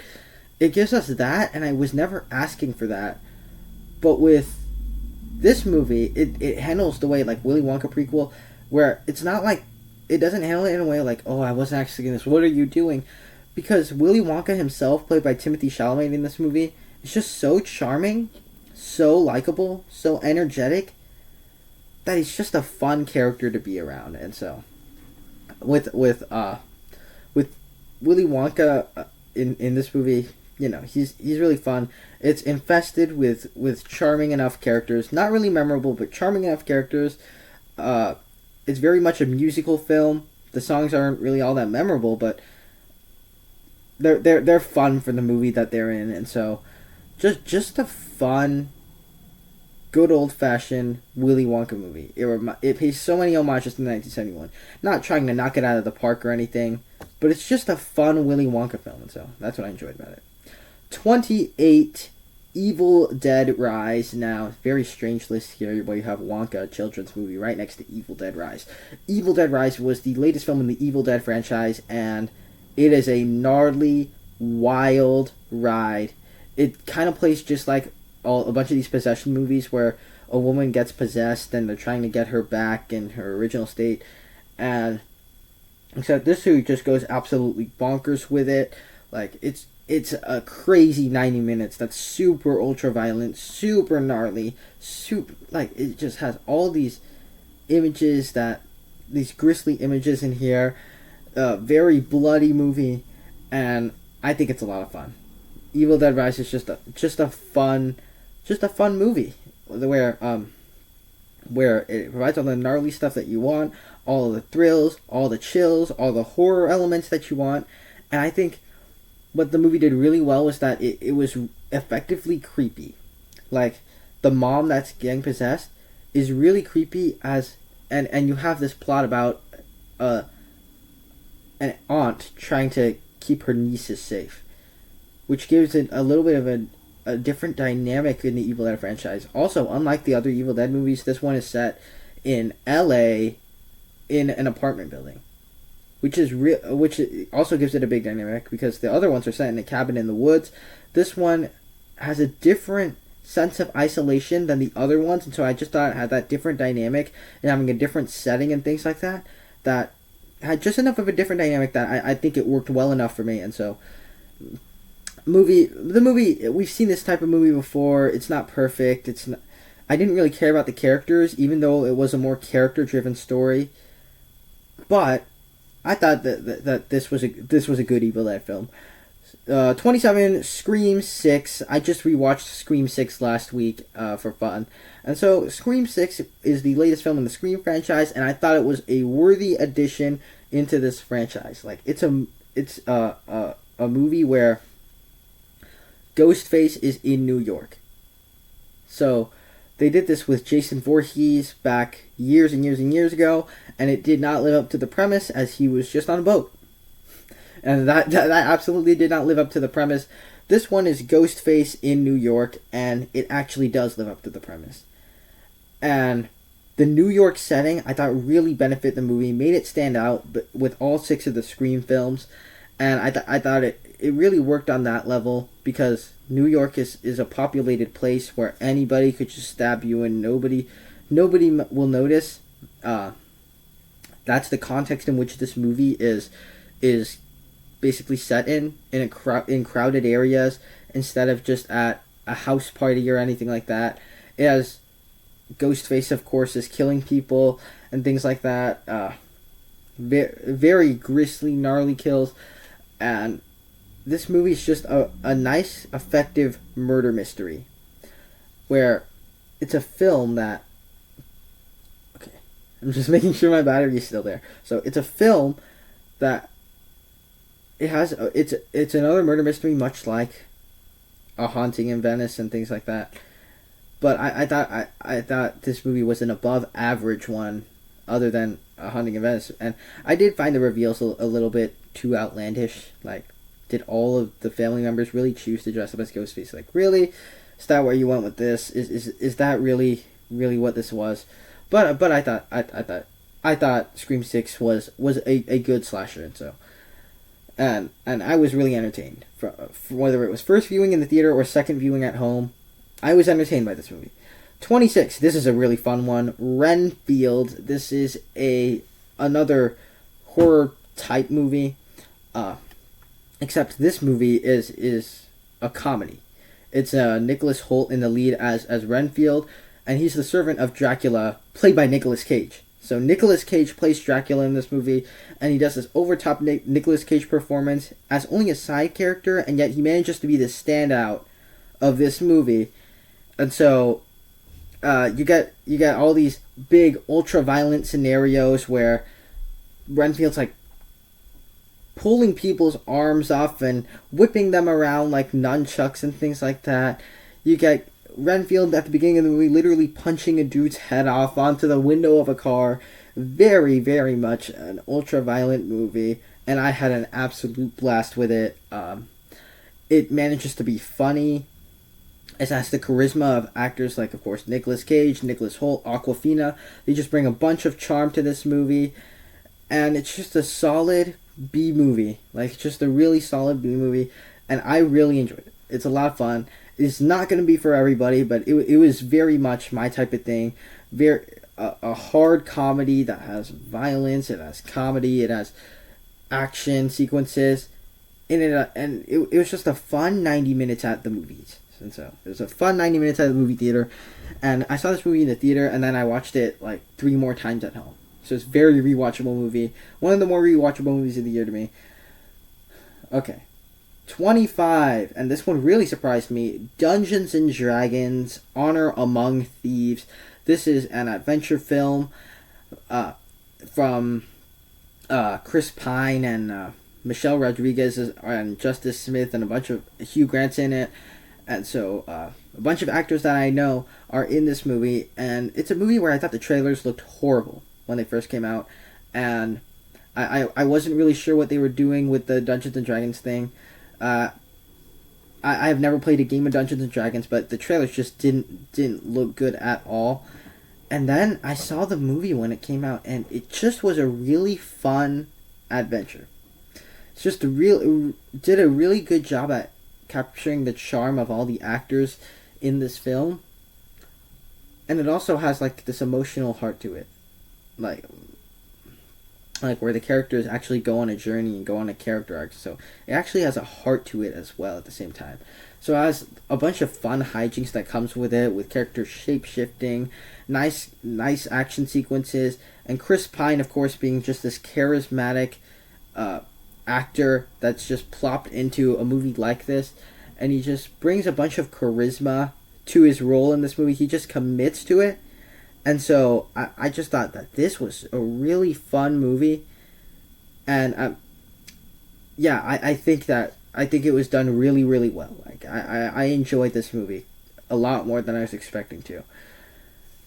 24, Leo, and this is not the Netflix animated film. Leo is the Indian film. This is the other Leo that I watched this year, an Indian film that it is on Netflix right now. Just search up Leo Indian film and you'll find it on Google. And I thought that this was just this is easily the best Indian movie of the year. It was just a fun little action movie. Like it was just a really fun movie where I actually remembered the plot of it. It was heavily inspired by the DC movie A History of Violence with Viggo Mortensen in it.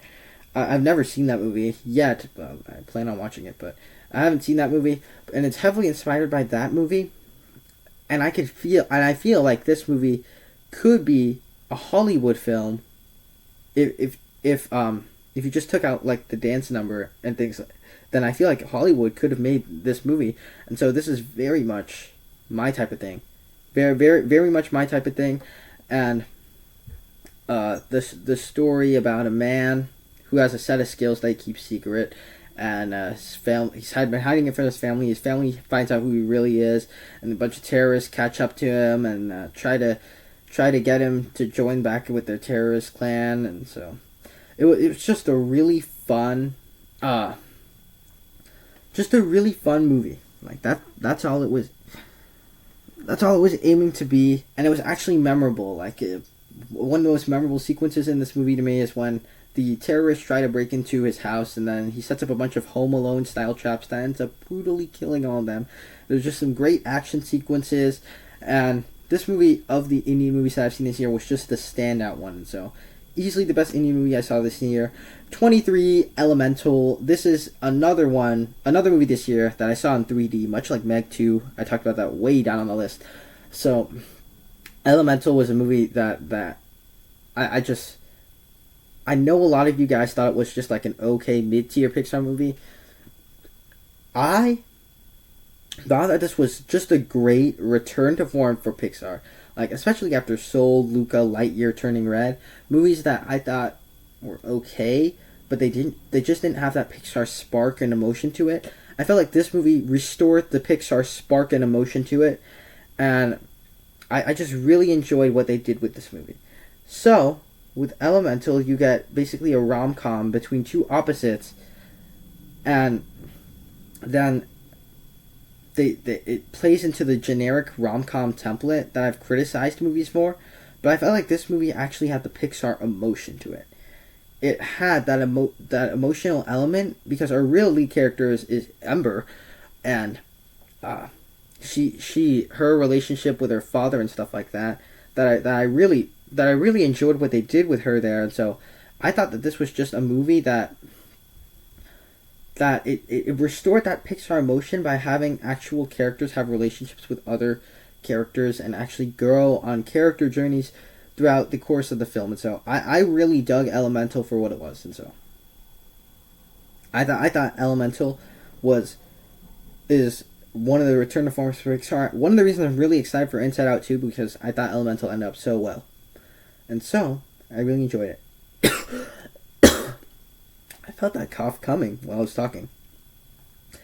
Alright. Number 22, Blue Beetle. This is the DC movie, the penultimate DC movie that came out this year. And I think it's the best of the DC movies. Of the DCEU movies that came out this year, I felt like this one was the best of the bunch. Something feels stuck in my throat. Blue Beetle. I felt like it was just a fun little... It's just a fun adventure. Part of that is the charm of Xolo Maridueña in the lead as Jaime Reyes. Some of that was just the charm of him, as he was in Cobra Kai as Miguel Diaz, and there's just a certain fun that comes with him in this movie, and his charm, his charisma. It's just there in this movie.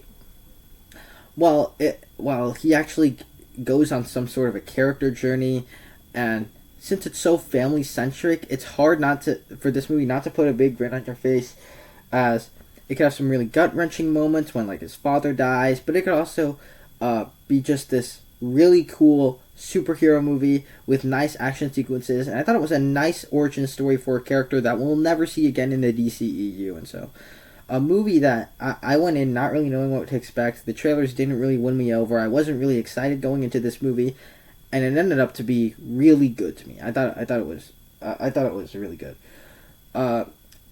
Number 21. This one really surprised me. This was the first movie I watched this year, Megan. And I thought this was just a fun robo killer slasher movie. And it's not really aiming to be like a scary movie or anything like that, but it was just a fun slasher that the characters themselves aren't really that memorable. But this was a movie that it just did exactly what it needed to do. When I watched the trailers for this movie, I thought it was just gonna be a January horror movie. Yeah, probably a movie that will be forgotten, and then the reviews ended up really good. So I went out to go see it, and it ended up being quite a fun time. Saw it in a packed theater at the beginning of the year, and the audience was like applauding, laughing throughout the movie, because the movie is actually quite funny for what it is. And so, Megan, one of the biggest surprises of the year, a movie that I went in with pretty much low expectations, and it ended up actually being just a fun time at the movies. Alright, this is where we move into our top 20, our final stretch of this list. This is what happens when you watch a lot of movies. You have to make a video that's literally 2 hours and 40 minutes at the moment.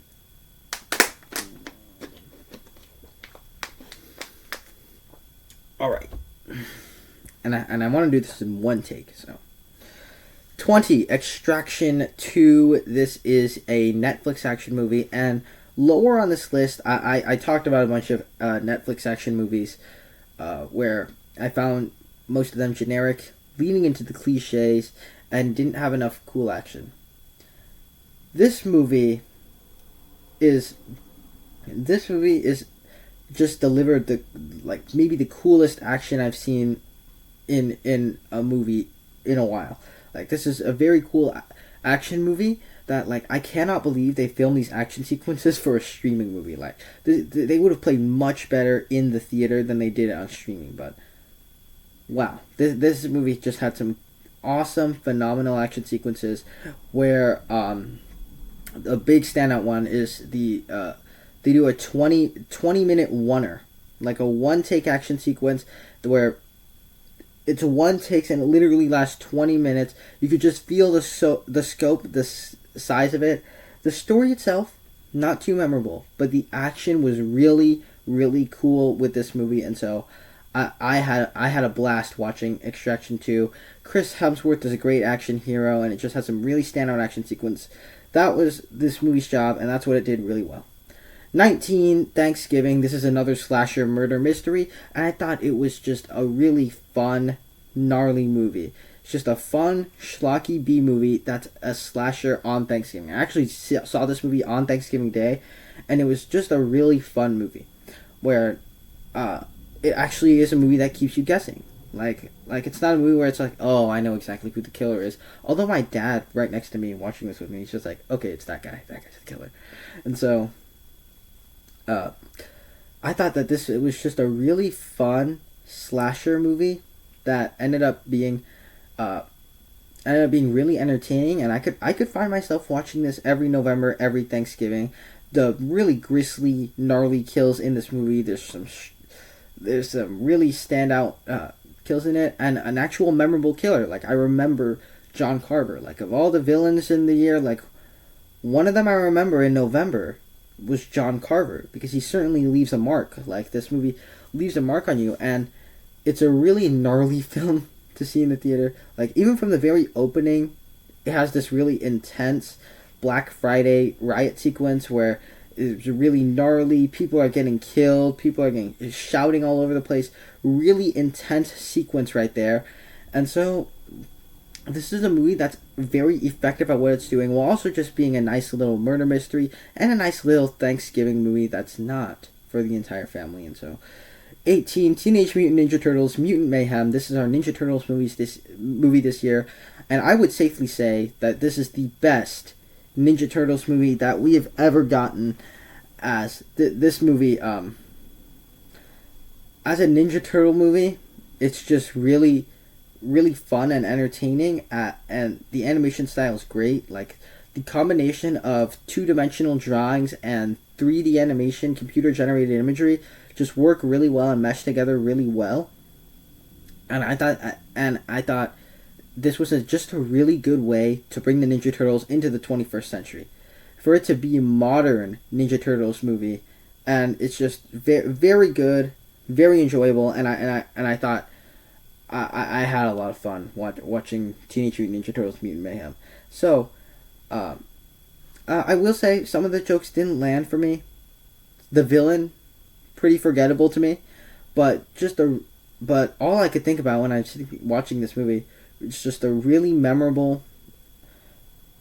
It's really memorable, and it's a very good way of bringing Ninja Turtles into the 21st century. This is probably the best adaptation of Ninja Turtles that we've gotten. So, I thought this movie really felt, the Ninja Turtles really felt like teenagers, and I thought, as a newer Ninja Turtles person, I thought it was a really good movie. Number 17, Killers of the Flower Moon. This is the latest Martin Scorsese film, and it's 3 hours and a half. This is the longest movie I've seen this year. This is probably the longest movie I've seen in the theater. And what this movie does so well is that it manages to be super duper gut-wrenching from beginning to end.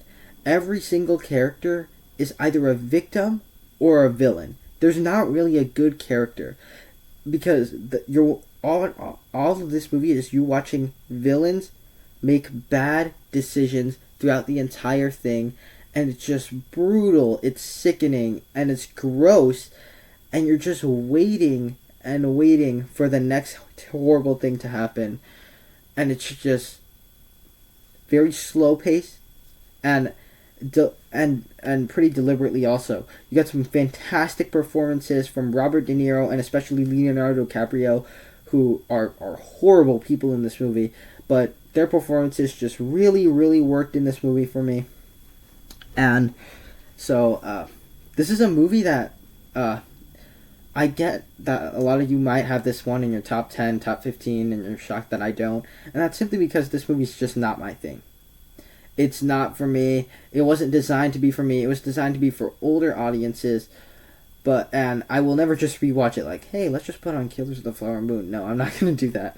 Because this is a 3.5 hour movie, and I felt that 3.5 hours in the theater. I felt the length. I felt like it needed to be shorter for me and a bit more fast-paced.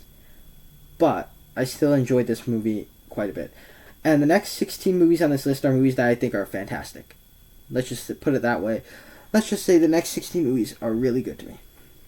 16, Sound of Freedom, and this is a very serious movie about the dangers of child trafficking and follows the works of Tim Ballard as he works to stop and work against child trafficking. And due to that subject matter, it manages to be very emotional.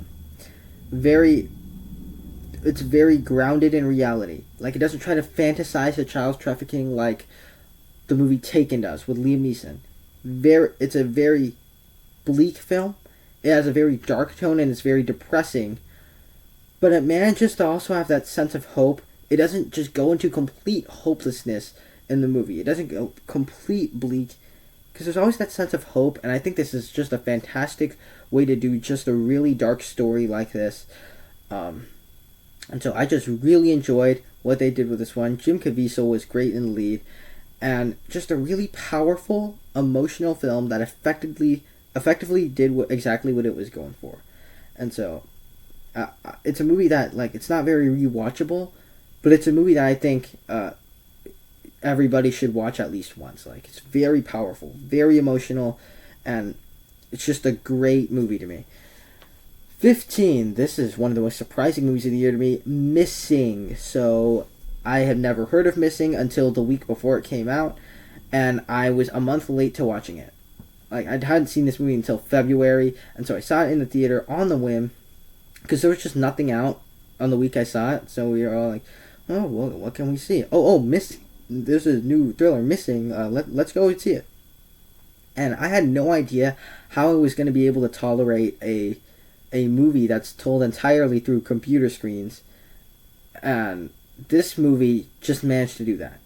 It managed to use the whole screen life computer screen imagery to its advantage, and that's what I thought really worked about this one, is that it used the whole concept about being on the computer screen and how you would use technology to its advantage, and that's how our lead character from Storm Reed is able to figure out most of the things that she does in this movie. And so, very tense film, very effectively tense film, with very thrilling sequences all throughout the movie.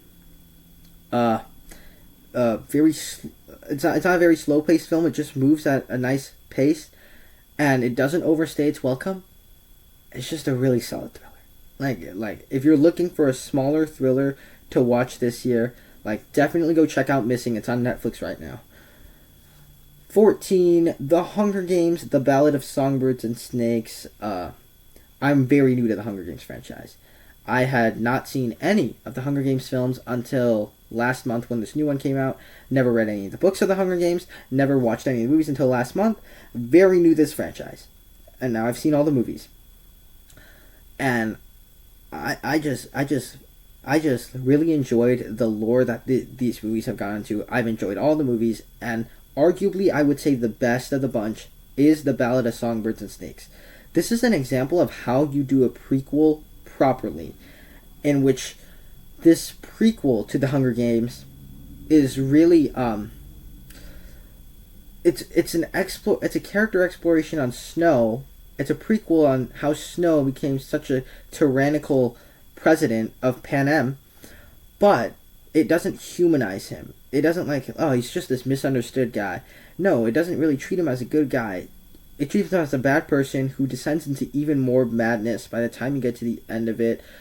And the movie, whether it's having the Hunger Games or not, is still very thrilling. Like, the Hunger Games is really only the first half of the movie, and the second half is this completely different thing about him getting punished and things like that. But the two halves feel like they fit together, and it's tense in the Hunger Games as well as in the sequences afterwards. As it could get really emotional, it could get really gut wrenching, and it's just a movie that ends up to be, to me, the best of the Hunger Games films. So I just really dug this one. 13, Guardians of the Galaxy Volume 3, and I know a lot of you guys have this movie in your top 10 probably. I thoroughly enjoy this movie. It's not my top 10, but I still thoroughly enjoy it. It's very high up on this list for a reason, and what James Gunn does so well is that he manages to make emotional movies that just really, they could be really gut-wrenching, they could have comedy, but overall, you go out of the movie and you feel good by the end of it. Like, it's a movie that's really a really emotional and great send-off to our Guardians of the Galaxy characters. It really fleshes out Rocket's backstory, and that's what I thoroughly enjoyed about this movie, is that it makes Rocket a better character through his backstory, and you really feel bad for him. It makes you just hate the High Evolutionary, and it's just a movie that manages to, while being very dark, have this uplifting sense of hope, have this really satisfying ending by the end of it, and it's just a really good way of closing out these characters that we've been with for 9 years. And that's what I really enjoyed about this movie, is that it did that so well. It closed out all these characters so well, and I just really enjoyed this movie. I've seen it like 4 times now, and all 4 times I've thought it was great. Doesn't reach the heights of the original film just there, but still a really solid MCU film. It's one of my favorite, maybe the best MCU film we've gotten after Endgame. 12, Creed 3, and this was my most anticipated movie going into 2023, and I would say it's a really solid Rocky movie. Really solid film that I think it works as the sequel to Creed's 1 and 2, but also really fits in with the Rocky franchise. And I'd say it's one of the better films in the Rocky franchise, one of the better sequels, and simply because there's just a more distinct style in this movie than there is in all the other Rocky movies. Michael B. Jordan directed the movie. He said he's taken influences from like anime and things like that to create some of the boxing sequences in this movie, and it's the most stylized of all the Rocky movies. I think of the fights, it's very stylized, and it's more cinematic in nature. You have moments where he's looking at the character's sides and sweat and things like that. Something you just can't do with a stage play. You can't really do that with a play, and it's just more cinematic in nature with the way it transitions between sequences and things like that. Jonathan Majors is great as the villain, as Damien, who's this compelling character and one of the best villains in the entire Rocky franchise, where he's just a really compelling, really nice foe to Adonis, and it's also an interesting dynamic because he was friends with Adonis in the past, and so I just really dug this movie. Not quite as good as I was hoping, but I really enjoyed it. And then number 11, really debated including this one in my top 10, The Covenant. This is Guy Ritchie's latest film, and it's just a really compelling movie. It stars Jake Gyllenhaal and this other guy, I forgot his name, but he's also in this movie, and it's about these two characters, an informant and Jake Gyllenhaal's character, and it's a story of two halves, basically, where the first half is about the informant getting hired by Jake Gyllenhaal's character, and most of the soldiers die except for those two in a mission that goes horribly wrong, and Jake Gyllenhaal's character grows weak. He gets shot. He becomes unconscious for days and days and days.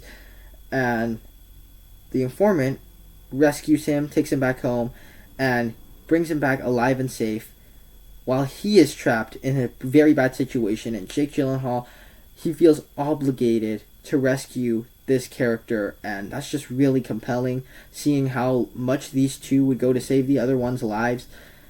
And it's just really compelling, as like you get to a moment where he says, like, there is no choice, like, I have to do this, like, he saved me, I have to save him, and there is no choice. That's just something just really compelling about that, about how far these characters care about each other and would go to save the other one because of what they did.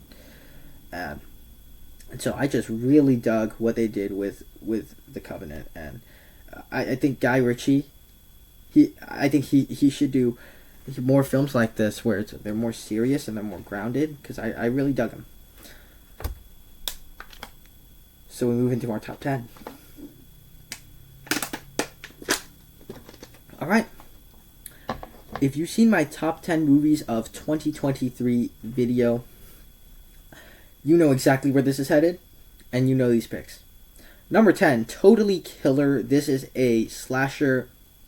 It's kind of like Back to the Future, but if you put it as a slasher, and I just really dug it. Hey, I'm going to go through these quickly because I already explained to them in my Best of the Year video. You can check out my Best of the Year video if you want to hear my thoughts on all these in a fully edited video. And so Totally Killer, just a great slasher, fun, clever spin on it, and it didn't decide to be generic. It's a slasher that brings time travel into the mix, and it has two killers, much like Scream, but it's not generic. Like, it has a set of charming characters, just enough of an arc for our lead, and it's a film that it didn't pick our standard, like, I want vengeance on you for this, motivation for the killer. It's a movie that does a creative spin on slashers, and so Totally Killer comes in at number 10. Number 9, Gran Turismo. This is a racing video game adaptation that's also based on a true story, which is inherently interesting, about a kid that grew up playing the games, and he goes on to become a professional racer. You have David Harbour in it, very charming character, and you get this really compelling story about this guy that, like, he makes mistakes in his racing techniques, and he's being trained and things like that, and so when there's victories, you really feel them. And when in my theater with Gran Turismo, people were just clapping when the movie ended. And so this is just a really good racing movie. Like, showed Neil Blomkamp could do more than just sci-fi, and that's what this movie definitely has proven. Number 8, Air. This is the movie that I've rewatched the most this year, and I just absolutely love this movie. Ben Affleck is a great director that managed to take what could be a boring story about the making of a shoe and turn it into one of the most entertaining and rewatchable movies of the year. This is by far the movie I've rewatched this year.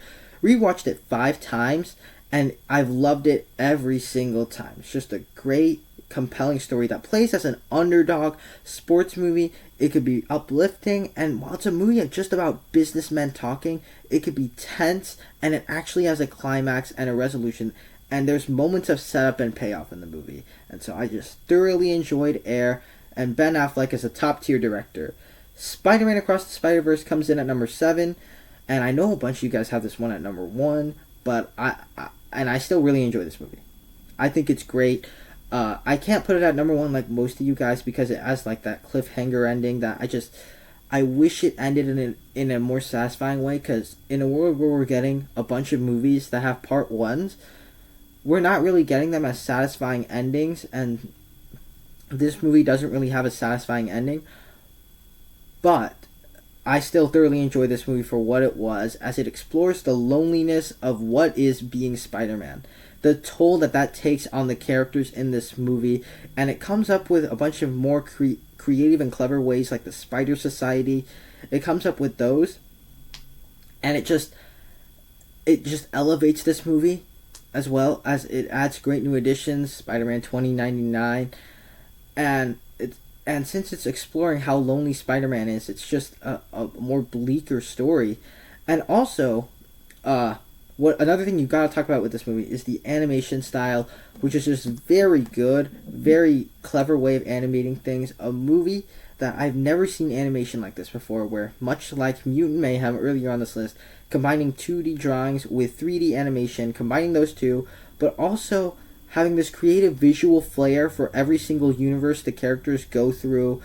And so a movie that is very good, and it's just a phenomenal Spider-Man movie that I know a bunch of you guys have at number one. I can't quite evaluate it fully because of the cliffhanger ending, but still I really enjoy it. 6, Oppenheimer. Oppenheimer is the latest Christopher Nolan film about Oppenheimer and the making of the nuclear bomb, and I just thoroughly enjoyed what he was able to do with it because it has thought-provoking ideas, and it brings Christopher Nolan's distinct directorial style into this movie, and while it's a thriller, it didn't have to have bombs going off all throughout the movie to be a thriller. It shows little glimpses of that. It's less than a minute of the movie of the bomb going off. The bomb goes off is like less than a minute of the movie, and it still manages to be really tense and really thrilling all throughout the entire thing. And really, it's also a character study of Oppenheimer. It doesn't treat Oppenheimer as this great scientist capable of doing great things. It doesn't just treat him as that, but it treats him as a flawed person who needs to think about his choices before he actually does them. Because once he makes the atom bomb, once it's used against Hiroshima and Nagasaki, it's terrifying. Like, it could be really terrifying, and he feels regret. He's rethinking his decisions and things like that. And so it's also really a character study of Oppenheimer. Great performances, great direction from Nolan. One of my favorites of the year. Kicking off our top 5, The Color Purple. This is the second to last movie I watched this year, and I just absolutely loved what they did with this movie. It was just a fantastic musical film, and what I really appreciate about it was that of the movies in my top 10, movies like this and Air, they don't need to have big gigantic CGI spectacle in order to be great. Like, this movies could just be compelling, and they're automatically just really, really good, and that's what this movie was. And so this movie tells the really compelling story of this lead character, and it spans decades of time in history, and she's just living miserably, and you feel bad for this character. You truly feel bad for our lead character here, and you have this other character that really talks down to her, degrades her, beats her, rapes her, does a bunch of things at her that makes you hate this character. But much like Sound of Freedom, it also has this sense of hope and upliftingness to it as she meets new people that are nice to her, that lift her up, teach her to stand up for himself, and when she's living a happy life, when she reunites with her sister, so satisfying, so emotional. But it's also a movie that's so good that the character I mentioned about that beats, rapes her, she just ends up having a character arc also, becomes a better person, becomes kind of likable in a way that's totally believable. And so you get a movie that's just really, really good, really emotional. And I think if you haven't seen The Color Purple, you gotta watch The Color Purple. It's still in theaters right now. Number 4, The Creator. I know a lot of you were disappointed with The Creator, but I went in with lower expectations, and I thought I got a really, really good movie that manages to build out the bond between John David Washington's character and and the robot, the child that he's been spending time with for the majority of this film. And it's just a really good movie because of that, and the emotion that's occurs in this movie is paid off, and it feels earned. Like, you get to a moment in time where he's about to sacrifice himself, and that feels earned. It feels right for the character, and it feels very emotional. So I just really enjoyed what they did with this movie. The visuals look stunning for a movie that only cost $80 million to make. And it's a movie that, like, I don't understand how several other movies have budgets of like $100 million or more, and they look terrible, like Expendables 4 and The Marvels. Well, this movie has a budget of under $100 million, and it just looks stunning. And so this is a movie that I just think was very, very good. And I think we need more original sci-fi stories like this. We've made it to our final stretch with the top three. Kicking off our top three, number 3, John Wick Chapter 4. This is a movie that I watched right before filming this video. And it's just a fantastic action movie with fantastic action sequences. Keanu Reeves is just as good as John Wick as he has ever been. He's fully committed to playing the action hero in John Wick, and that's what I really enjoy about him. But this movie also has the best action we've ever seen in any of the John Wick movies, in my opinion, arguably. Yeah. And so this movie has the best action we've seen in all the John Wick movies, as it's just the right amount of a little bit of CGI and all of it practical stunt work that it feels believable. It doesn't feel believable, it doesn't feel fully believable, but they're doing practical stunt work, and so it's so much immersive. And you'll also get our most despicable villain of all the John Wick franchise in Marquis de Gramont, played by Bill Skarsgård, and up to the point where you get this epic 40-minute action sequence at the end where John Wick just is falling down the stairs, and you don't know how they shot that or if Keanu Reeves actually fell down the stairs, but it really works on an action level and a spectacle level, and so I thoroughly enjoyed this movie and say it's the best of the John Wick movies. Runner-up, Godzilla -1. This is a Japanese Godzilla movie, and I thoroughly enjoyed it. Unlike the MonsterVerse Godzilla movies, this is one where you actually care about the human characters in the movie. It deals with themes about survival skill as our lead character is processing through a traumatic event that happened to him years ago encountering Godzilla, and thus ends up to be emotionally potent, and it really works on that level. Like, you actually care about him and his journey, and when the people that he cares about, when something happens to them, you feel it. You feel those gut-wrenching emotions. It also treats Godzilla as this threat that needs to be taken down. Like, he is a credible threat, that he doesn't try to humanize him. You don't try to feel bad for Godzilla anyway. He is a threat, and he needs to be taken down, and that's exactly what you want in this movie. And so this is just a great Godzilla movie where it didn't need to kill any of the characters to be very gut-wrenching and emotional. And it's also probably the most terrifying rendition of Godzilla that we've gotten. Like, when he does the whole nuclear blast thing, it's not like Hollywoodized in the MonsterVerse where he does his nuclear breath thing. This nuclear breath is so much more terrifying than anything we've seen in Godzilla movies, and so thoroughly enjoyed what they did with this one. Alright, now we've moved on to the absolute best movie of the year. And the best movie of the year, Mission Impossible Dead Reckoning Part 1.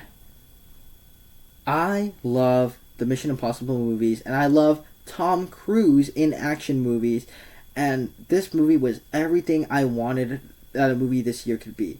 It was emotional, and had fantastic action, and it was just a very cool movie to watch in the theater, and a great theater experience. So, on an action level, this movie just has some fantastic, memorable stunts, and they feel believable in this movie than any other movie on this list.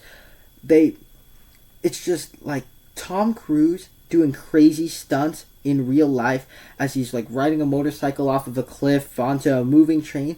That actually feels believable and more immersive than anything I've seen this year in an IMAX theater or anything. I saw this movie in a regular movie theater, and it felt just as immersive as watching any movie in an IMAX screen. And that's wild when a movie can just do that and feel so immersive no matter what the size of screen you're looking at. It's also just a really emotional character piece, as you know that Ethan Hunt really cares about these characters. We've been around them for so long when it comes to Ethan, Benji, Ilsa, and Luther, but you also get new characters like Palm Clementif just being a fun henchman, and Haley Atwell in particular as Grace, who's just a fun character that plays off of Tom Cruise's Ethan Hunt so unusually well. It's just a nice addition, and she just has enough of an arc and emotion for this movie, for this movie, that so much so that although this movie's a part 1, it has a satisfying conclusion. It doesn't feel like they just leave dangling plot points like it does with the other part ones that I've seen this year. It actually has a satisfying conclusion, and that's what I really enjoyed about it. And obviously, all the performers are great. All the action sequences feel believable, and there's like a 20-minute car chase sequence in this movie. Phenomenal action sequence, and so in general, when you put it all together, this is the best movie of the entire year. It's everything I've wanted a 2023 movie to be. So, for me, this is my favorite movie of the year. You know what that also means? This video is done. I have finally finished ranking all 82 movies that I saw in 2023. Exhausting to make. Cheers.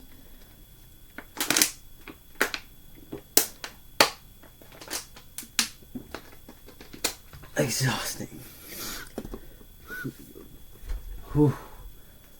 Alright. So, if you're up for the challenge, down below in the comment section, share your ranking of all 82 comic book movies. If you actually stayed up this long for the video, if you stayed in the video this long, that is impressive. I hope you have a happy new year. I hope everybody who's watching this video, everybody in the world, has a great new year. And so, happy 2024. Click the like button. Be sure to subscribe. And I will have more content like this on my channel in the year 2024. This was a really long video to make. Very exhausting. But I finally have done it. So, happy new year, everybody. See you in the next one. Bye.